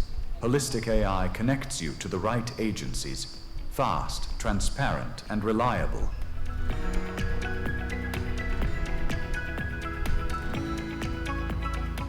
Textile, leather, automotive, chemicals, steel, every industry, every factory. Customized implementation workflows built just for you. Holistic AI India isn't another software. It's the missing link that finally makes energy audits actionable, measurable, and profitable for industry, for sustainability, for India. Thank you for giving. I hope my video did made better presentation than what I speak, right? I never used to write and speak. I always believe in a natural conversation with an audience. So I believe I'm having thousands of years of experience in front of me, and you people are there to support us to make it happen. Whenever we say make in India, I would like to take one of the neighbors whom I visited. I don't want to take the country's name. So I stayed for a month, and everyone laughed at me, why do you stay for a month there, such a long time? So what I saw, it's mesmerizing for me. Although I'm not appreciating, I'm just more concerned why we have not achieved. One person I visited in a furniture showroom, he explained the product. His same day he invited me to his factory. I was a little worried to go along with a foreigner. So I took a day, two, and then I went on, I met him. That gentleman took through a car to his factory. He showed his entire factory, 4 floors with all machine equipped, everything done. And the same person is it's written in certain currency. When I said I'm from India, he asked me from which port you are. I said Chennai port. So he just took a calculator and he just typed. I was a little curious to see what he is really doing. So he divided by 4, and my answer is X dollar. If it is 5,000 X, I'm getting 2,000, say $1,250 for that particular furniture. I asked him, how do you do this maths? No, we have done the entire matrix. we export to 128 countries. For each country and each port, we have numbers built in. So the same team member took me and dropped me in another factory and went on. In fact, he introduced me and then went on. So hope you would have understand which country I was mentioning, although I don't want to name, right? Being a foe, it's not right to name in such platforms. But still, the human level understanding about the importance of energy audit, or no, people say body mass index, I say brain mind index. Unless and until we make our people more efficient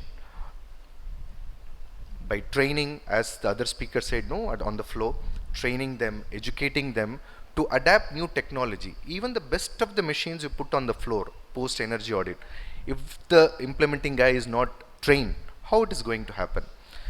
So this is one thought I just feel, no, as I said, a natural speaker, I just wanted to say how we are lacking. One company is able to deliver with one person, 128 countries they are able to deliver. What's making us so less? We Indians are nothing less than anyone, right?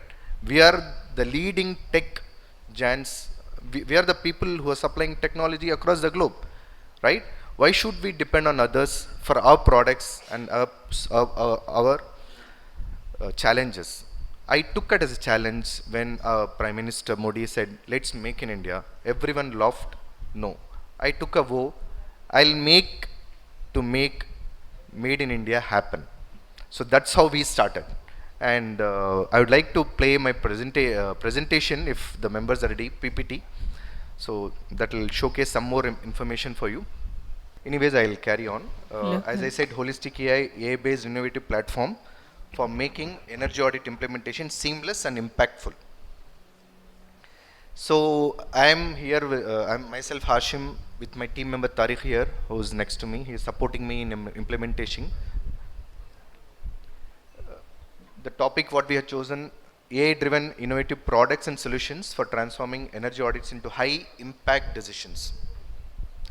Unless decisions are not made by the industrialist, energy audit has no meaning. I hope the audience will agree to this point, right? It has to be a decision. If you're not making any decision, then what is for the audit report? I'll move on. So this is a SaaS platform which we have developed, wherein energy auditors will log in and put their audit reports, and there will be a complete matrix which will capture the entire data, which will have accessibility to the auditors themselves, clients, procurement agencies, and the vendors. We are inside now. After username, password, you can see. Here, there is a equipment, say transformers, alternators, capacitors, equipment detail, abstract, equipment capacity, DNEP connection, load and payment. So this entire flow captures, of course the list will go on, we have given up to 400 machines. In some factories there are 1400 machines where we have done a certain implementation. So by bringing this as a individual or unique platform, the entire thing is accessible actually. The audit report is accessible to the decision maker, where he sees the numbers very clearly marked. What is the commercial impact he is going to have, and what is the ROI he is going to get. So this is a platform wherein all the vendors who are willing, those will be quoting for the industrials will be onboarded, and they'll be vetted by the energy auditors and approved, so that the quality remains same. It's not L1, it is Q1. And then further you can see we have put, one of the problems what we have seen is just to cut the load, even for a shorter period, if they are having expansion, they have to just apply a form online saying that we are shedding temporarily 3 months or 2 months, which never happens because the workers, the factory workers are under impression that it's a very tedious process. Whereas the government of India and the respective state governments have made an easy platform. They have to just go online and log in and say, we wanted to reduce For a company, we saw 10 lakhs. Just they hold for 3 months, 10 lakhs is the saving. As they're expanding, they have taken a maximum load. But before the production starts, the 3 months, they are paying additional load money, which is not required. They can temporarily offload. Because they don't have any platform where they can communicate seamlessly between the government agencies. When I spoke to the industrialists, why you are not making decision?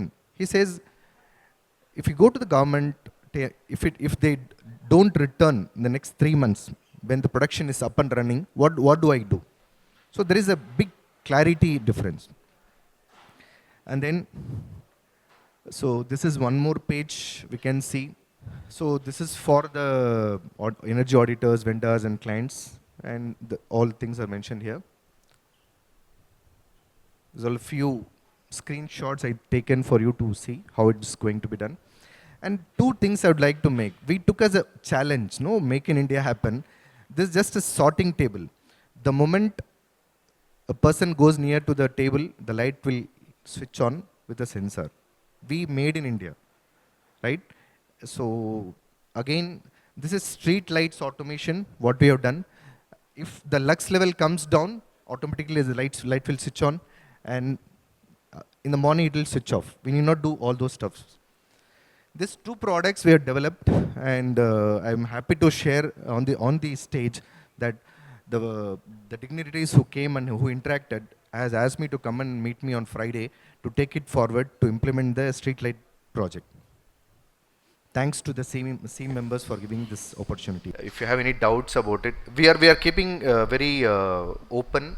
It will be in multiple languages. It will be in it's an open. It's a very subscription model we are keeping, so that it's meaningful. No, it's not costly affair for it to implement, so that everyone is onboarded on the platform. That's the idea. We don't want to become technology neither accessible nor affordable. So we are bringing the technology accessible and affordable. That's our idea. Thank you. Thank you once again, and to all the members. Thank you so much, sir, for your address. May I now request Mr. G. Krishna Kumar, General Secretary, SEAM, to honor him with the memento.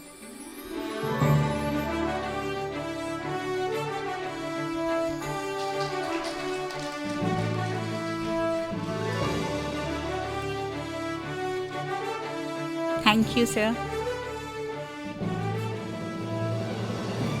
Our next topic is on green initiatives at Tyagarajar College of Engineering. This session is carried forward by Dr. L. Ashok Kumar, Distinguished Academic Leader and Principal of Tyagarajar College of Engineering, Madurai. Dr. L. Ashok Kumar is a distinguished academic leader and a principal of Tyagarajar College of Engineering, Madurai, with over 25 years of research and teaching experience, a Bhavan and CIST Fellow. He has completed major government-funded projects, developed technologies, transferred to industry, and authored 38 books with 16 patents. He has published and presented over 380 research papers and guided numerous PhD scholars.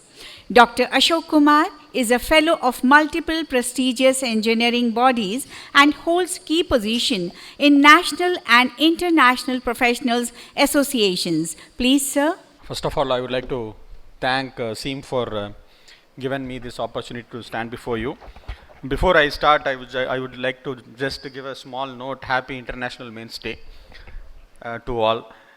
And this presentation will give us short a note about what all the initiatives we have taken at Tyagarajar College of Engineering towards the energy conservation and energy consumption.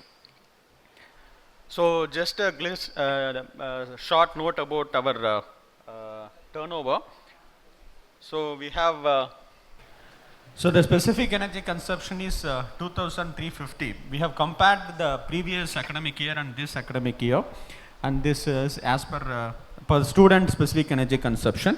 And in the thermal energy consumption, when compared to the previous year, we have reduced to 165. I couldn't see properly in this slide. Okay.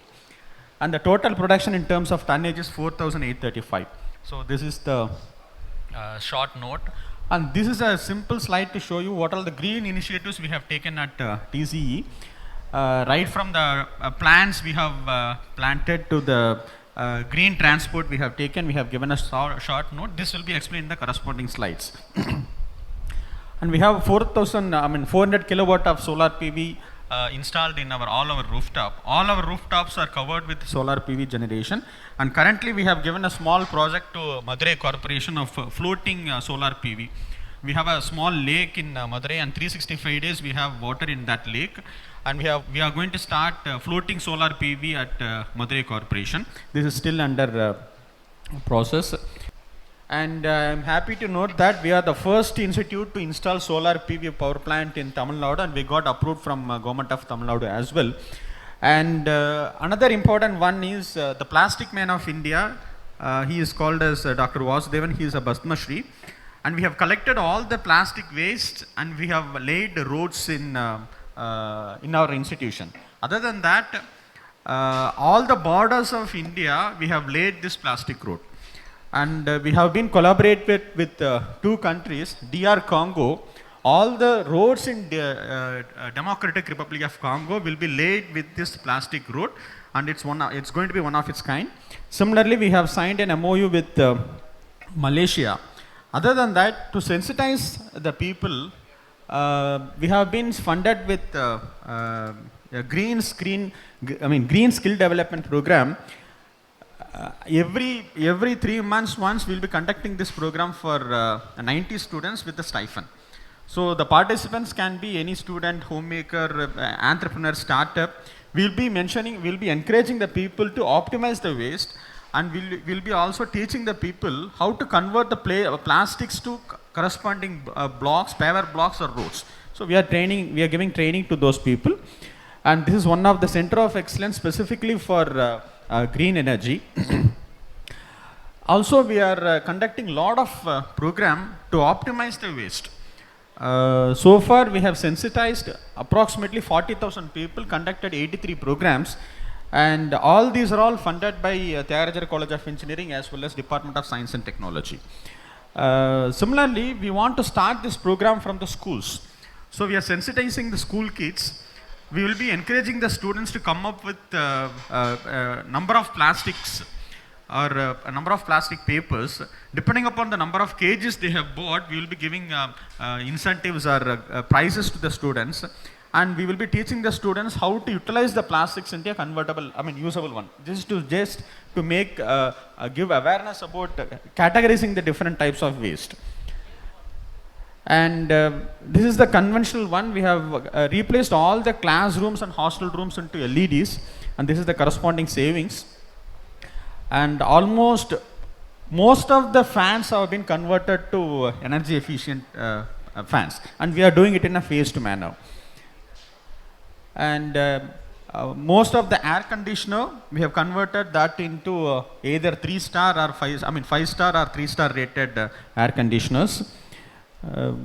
And we have been authorized as one of the certifying body for inspecting or testing the e-cards.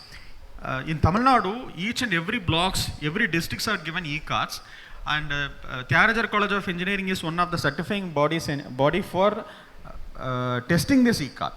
Totally around 14 tests has to be carried out. For example, the BMS has to be tested, the battery has to be tested, controller has to be tested. So a lot of tests are to be carried out, including the battery to the BMS and to the motor controller. We are testing it. So far we have completed 1,935 vehicles to the tune of 47.65 lakhs. And we have all the places, we have fire safety systems, and dedicated fire safety officer have been appointed. Every 3 months once, a fire drill will be there. Students will be sensitized about how to operate those all fire safety equipments. And we have placed this is one of its kind. We have it is one of the students' project, and it is implemented in all the hostels. We have 5 different blocks. Approximately 5,000 liters per day of water wastage have been controlled because of this WLC, water level controller. And we have smart light control with the help of occupancy sensor. We have this is also one of the students' project, and we have also patented it.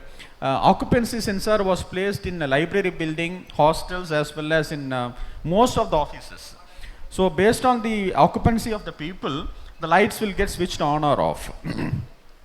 And we have this HVLS BLDC fans in our open air auditorium. Energy saving is approximately 1200 to 1400 units per year. And we have sensor based light control. We have around like approximately 600 street lights inside the inside our campus. Not all, most of the street lights we have a sensor based light control. It is one, actually you asked the same question, it is LDR based sensor based light control. And most of the vehicle used inside the campuses we have converted to a green vehicle, electric vehicle based. For example, right from buggy to the transportation for the hostel, we are forming a bulk kitchen. We have 3 kitchens. All the inside transportation vehicles we have converted to electric vehicles. So totally we have 8 electric vehicles and approximately 130 bicycles.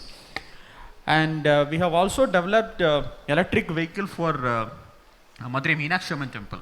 11 years ago we have developed this electric vehicle, and it is also patented. And 2000 plus trees were planted inside the campus.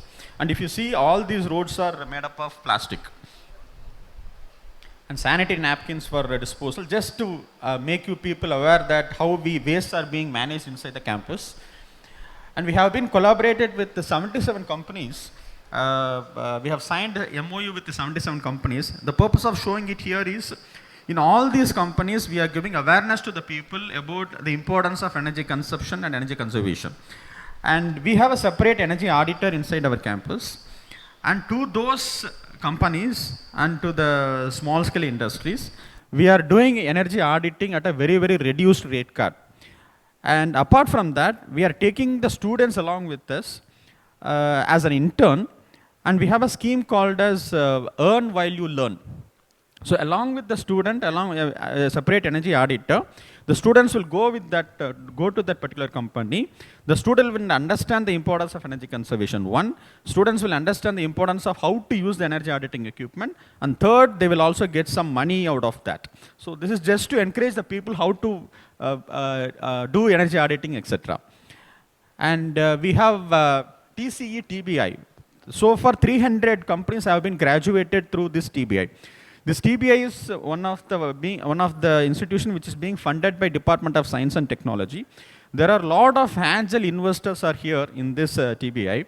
And for the people who are from industries, if you want to do any of the startups, we are able to identify the angel investor and we can able to fund that startup.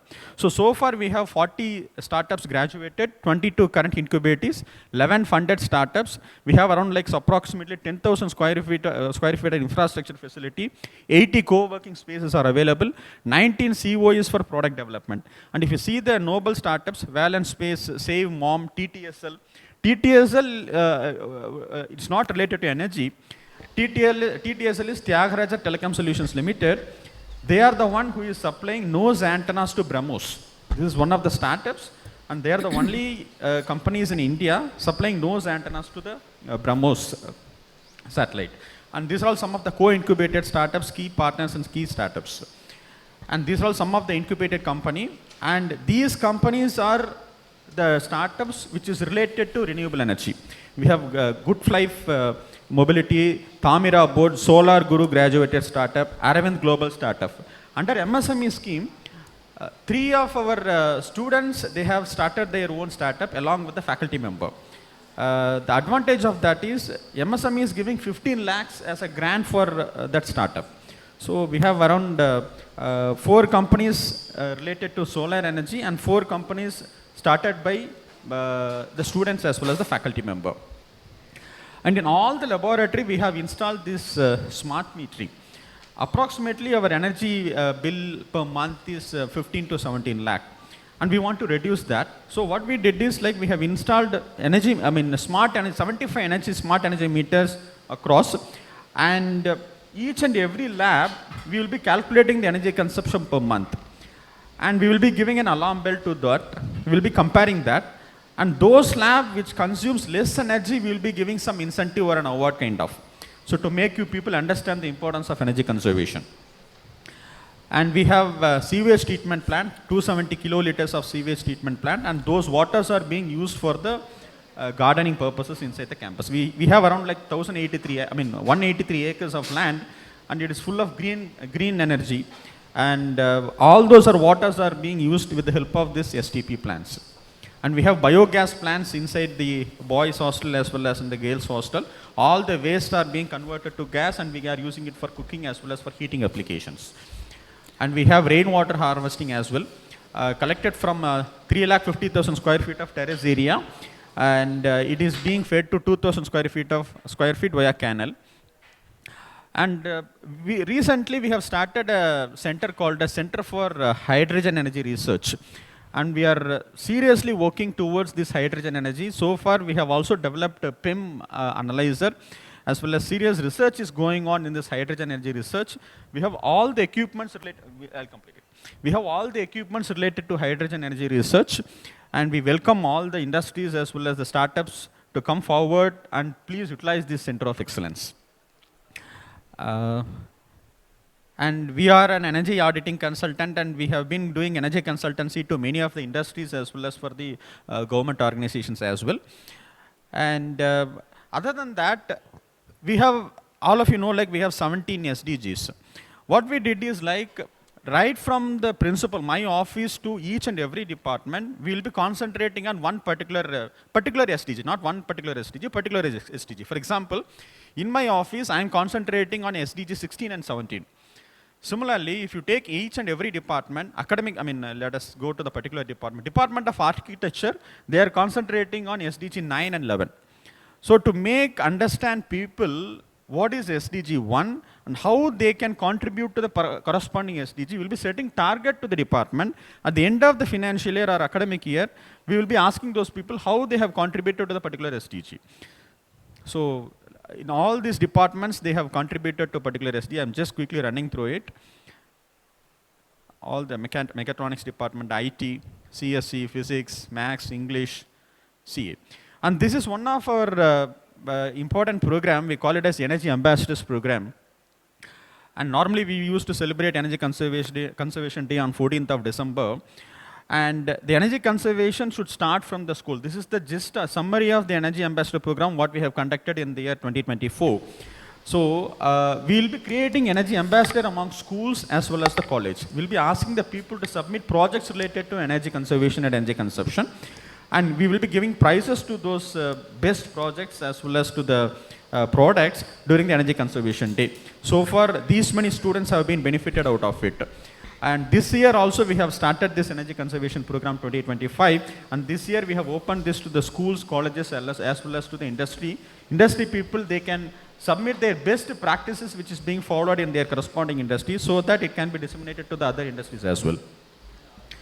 And another one important program is National Technology Day. This will be very useful to the industry people. We will be celebrating National Technology Day on May 11th.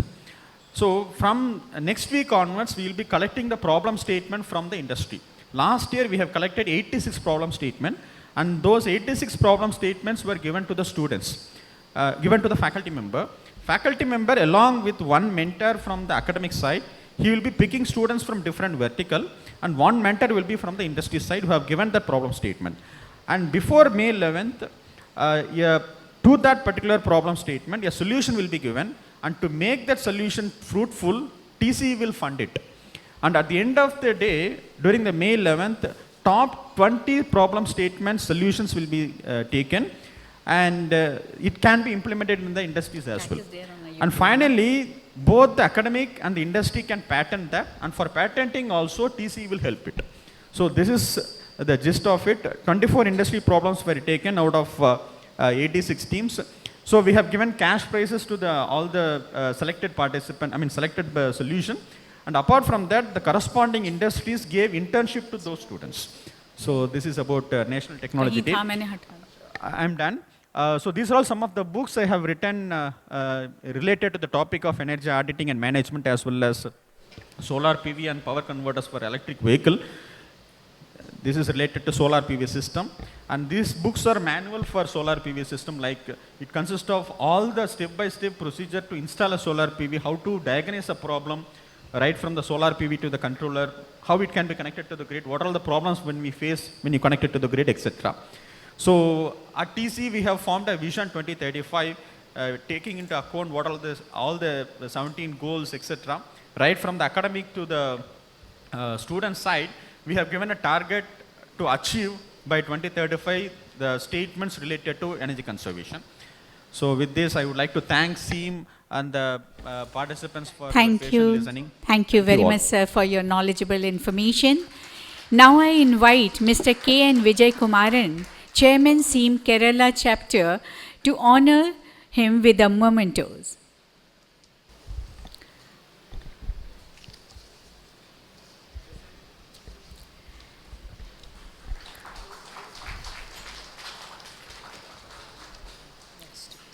Our last topic is today's technical session is energy efficient and best practices in hospital engineering services, CMC Vellore, Ranipet campus.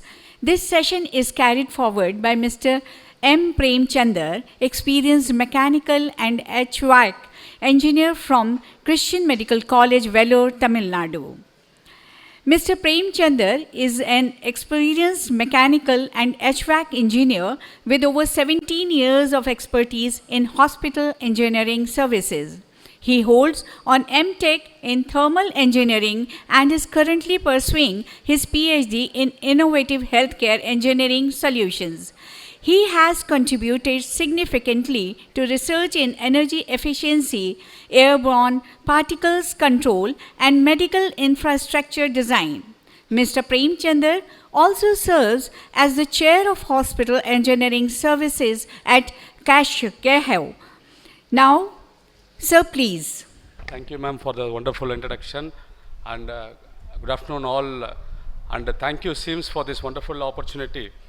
And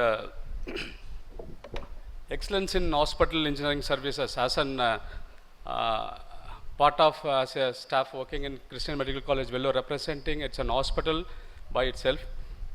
I wanted to have a topic, excellence in hospital engineering, where engineers are ignored. Actually, in hospitals, you know that in all the hospitals, any hospital faculties who are here, they will understand the importance of engineering and how it has been ignored in all the hospitals.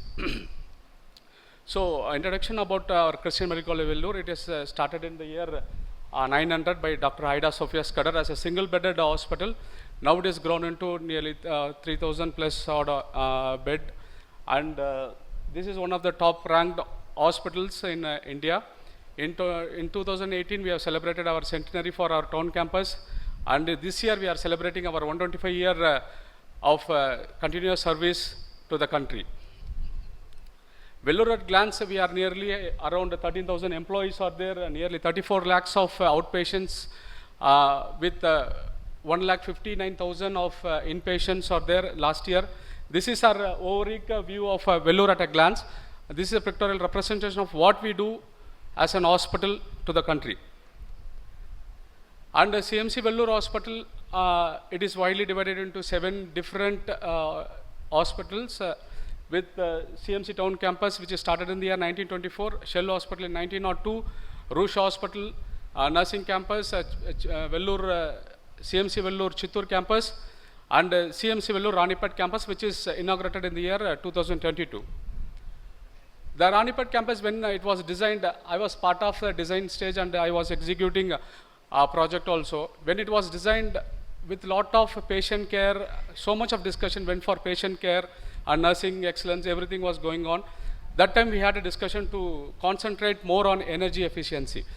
So, which is predominantly in our old campus, Jaikumar sir has been our assessor, and he done so much of inspection in our campus also. He knows what it is an 100-year-old hospital looks like.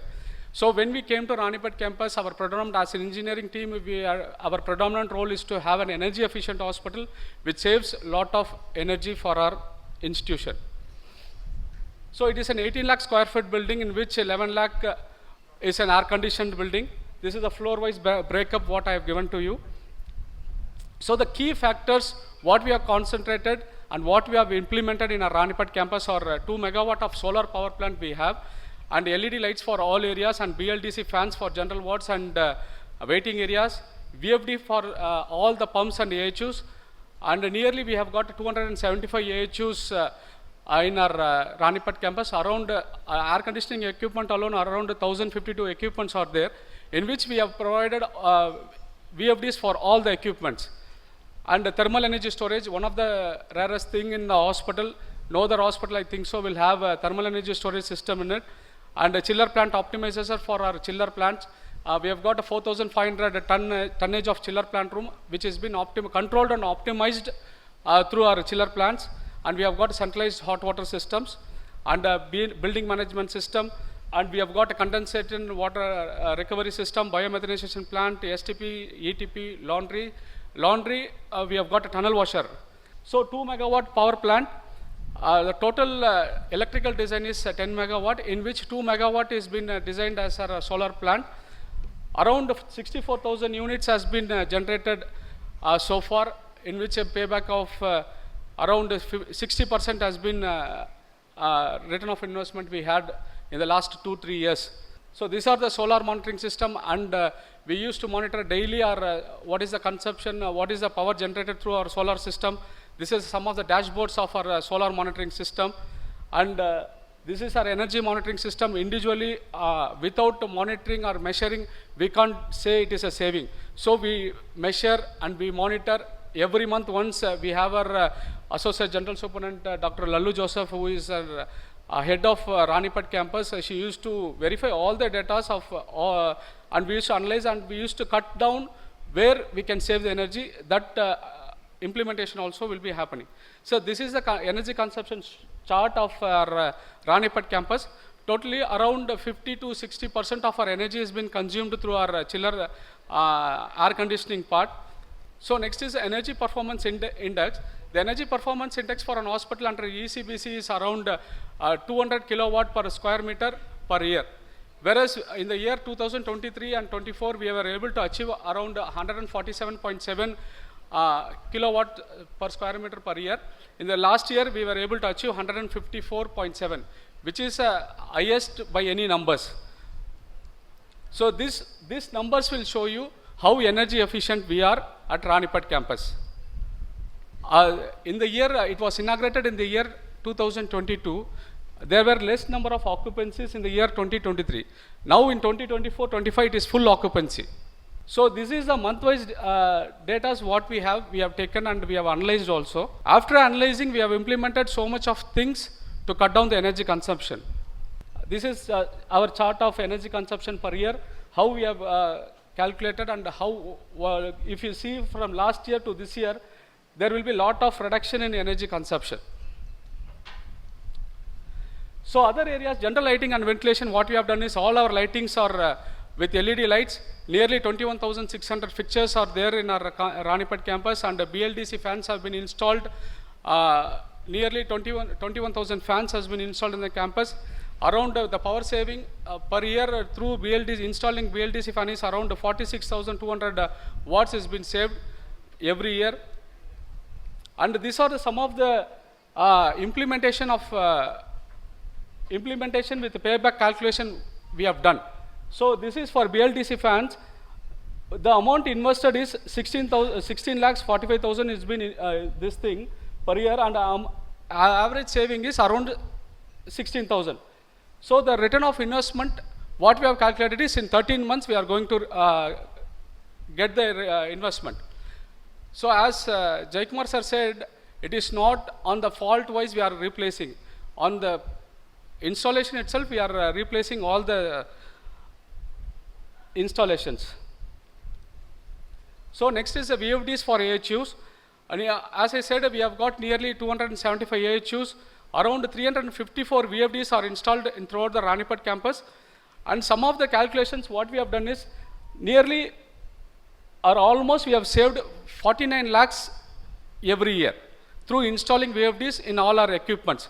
This is the calculation what we have done, and we have very happy to tell you in 3 years time our ROI is going to be there. So next is we have got thermal energy storage system, where we used to charge our system during night times and discharge during day times. By doing this, per month we are able to save nearly 4 lakhs. By this, we are able to nearly save around 4.13 lakhs per month we are saving. Again, the installation cost to the payback period is around 5 to 8 years. Every year we are saving around 49 lakhs, 56,000. So CO2 reduction is around 1.4 tons, 1,400 tons per year. So again, by having a chiller plant optimizer, if you see a normal window air conditioning or split air conditioner which consumes around 3.5 kilowatt of energy, whereas having a centralized air conditioning with our system, the IKW per ton is around 0.75 kilowatt. So this chiller plant optimizer not only controls the system, but it also reduces the manpower. It optimizes the entire chiller plant room. We have got nearly 3,000 TR chillers and 500 chillers of 2 numbers. It controls and optimizes the entire system. This chiller plant optimizer, as well as we have made an agreement with the OEM to provide us within 0.78 is this thing. If it runs above 0.78, the OEM has to pay us the penalty charges. In the conditions, we have made this chiller plant optimizer installed in our CMC Ranipat campus. So again, a centralized hot water system. We have got a water-to-water hot water system. So we have got 110 kilowatt into 2 numbers, in which one is working and one is standby.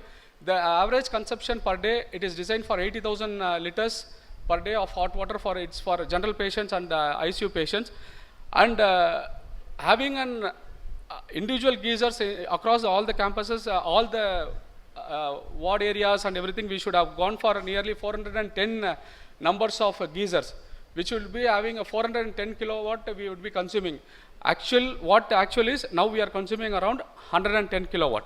So this is a building management system where we monitor our electrical consumption and DG powers. Everything has been monitored through our building management system.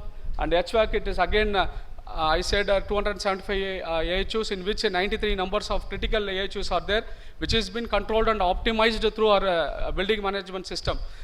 For example, if you take an operation theater where there will be so much of occupant will be there. One will be surgeon, one will be anesthetist, one will be nurses. So the surgeon who does the surgery wants more colder environment, whereas the anesthetist who wanted a warmer environment. There will be, in initial phases, there will be so much of changing in temperatures, a technician has to go in, so much of things were happening, but through BMS we were able to reduce the manpower, as well as we have got a set temperature of 23 for throughout the day systems has been placed. So through which also we are saving a lot of energies. And for water, again, we have got overhead tanks and underground sumps are there to monitor the level of your overhead tanks, and the switching on and off of pumps and all are being done by our BMS systems. And battery monitoring system, which are there for our UPS, it's been continuously monitored by our electrical department. And we have got this condensate recovery system. During the peak hours of a laundry operation, the recovery system, the condensate water will be around 65 degrees Celsius, which is being used as our primary feed for our economizer, through which we are able to save nearly 13.3% of our fuel consumption through these condensate recovery systems. So again, this tunnel washer, this is India's first tunnel washer which is been installed in Ranipat campus. Per day, per hour, we can nearly 110 of our clothes has been washed. The water consumption of this entire thing is nearly 14,000 liters per day only it consumes. It is around 3 shifts it's running, 24 hours it's in operation. Nearly 24 tons of cloths has been washed in Ranipat campus, but the water consumption is very minimal when compared to the regular washers. And the energy consumption is also very less. And we have got, for water management system, we have got STPs, CTPs has been installed. Average consumption of Ranipat campus is around 7.5 lakh liters of water every day, in which nearly we are generating 900 KLD of STP is there, in which we are generating around 5 to 6 lakh liter of recycled water, which has been used for our garden purpose, flushing, as well as our cooling tower runs on this recycled water. On average, nearly 2 lakh liters of water has been used for our cooling towers, which has been evaporation loss as a makeup water we are using. after STP, we have got a biomethanization plant which has been installed in our Ranipat campus. Nearly 3.4 tons per day is been recycled. It's converted into organic waste is converted into gas, which is used for our dietary cooking. Smaller cooking part, we are using these gases. And periodical checking of our thermographic test and all the electrical safety audits is been done periodically. Some of the initiatives in Ranipat campus are tree plantation along with the government, Tamil Nadu government. We have done a Kurungadagal scheme through which we have planted nearly 1,500 trees last year, and all our bags are cloth bags, and the paper bags are these bags are used, and cloth vending machines are used in our campus. E-vehicles are used for transportation of patients from the drop point to the OPD areas has been used, and green procurement policies has been implemented through our purchase team, and online, everything has been online, no paper in our campus, including a medical report is an EMR has been adopted, and our campus is a zero discharge campus. We don't send water, discharge the water to our sewers. Some of the award we won last year and this year are all of them, and cargo awards, and this year we won the first Fire a Safe and Secured Hospital Award. About 301 hospital categories, we won the award. And thank you so much. Thank you very much, sir, for sharing informative information with us.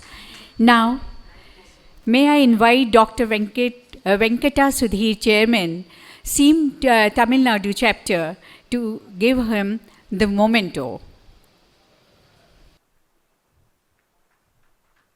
Yes.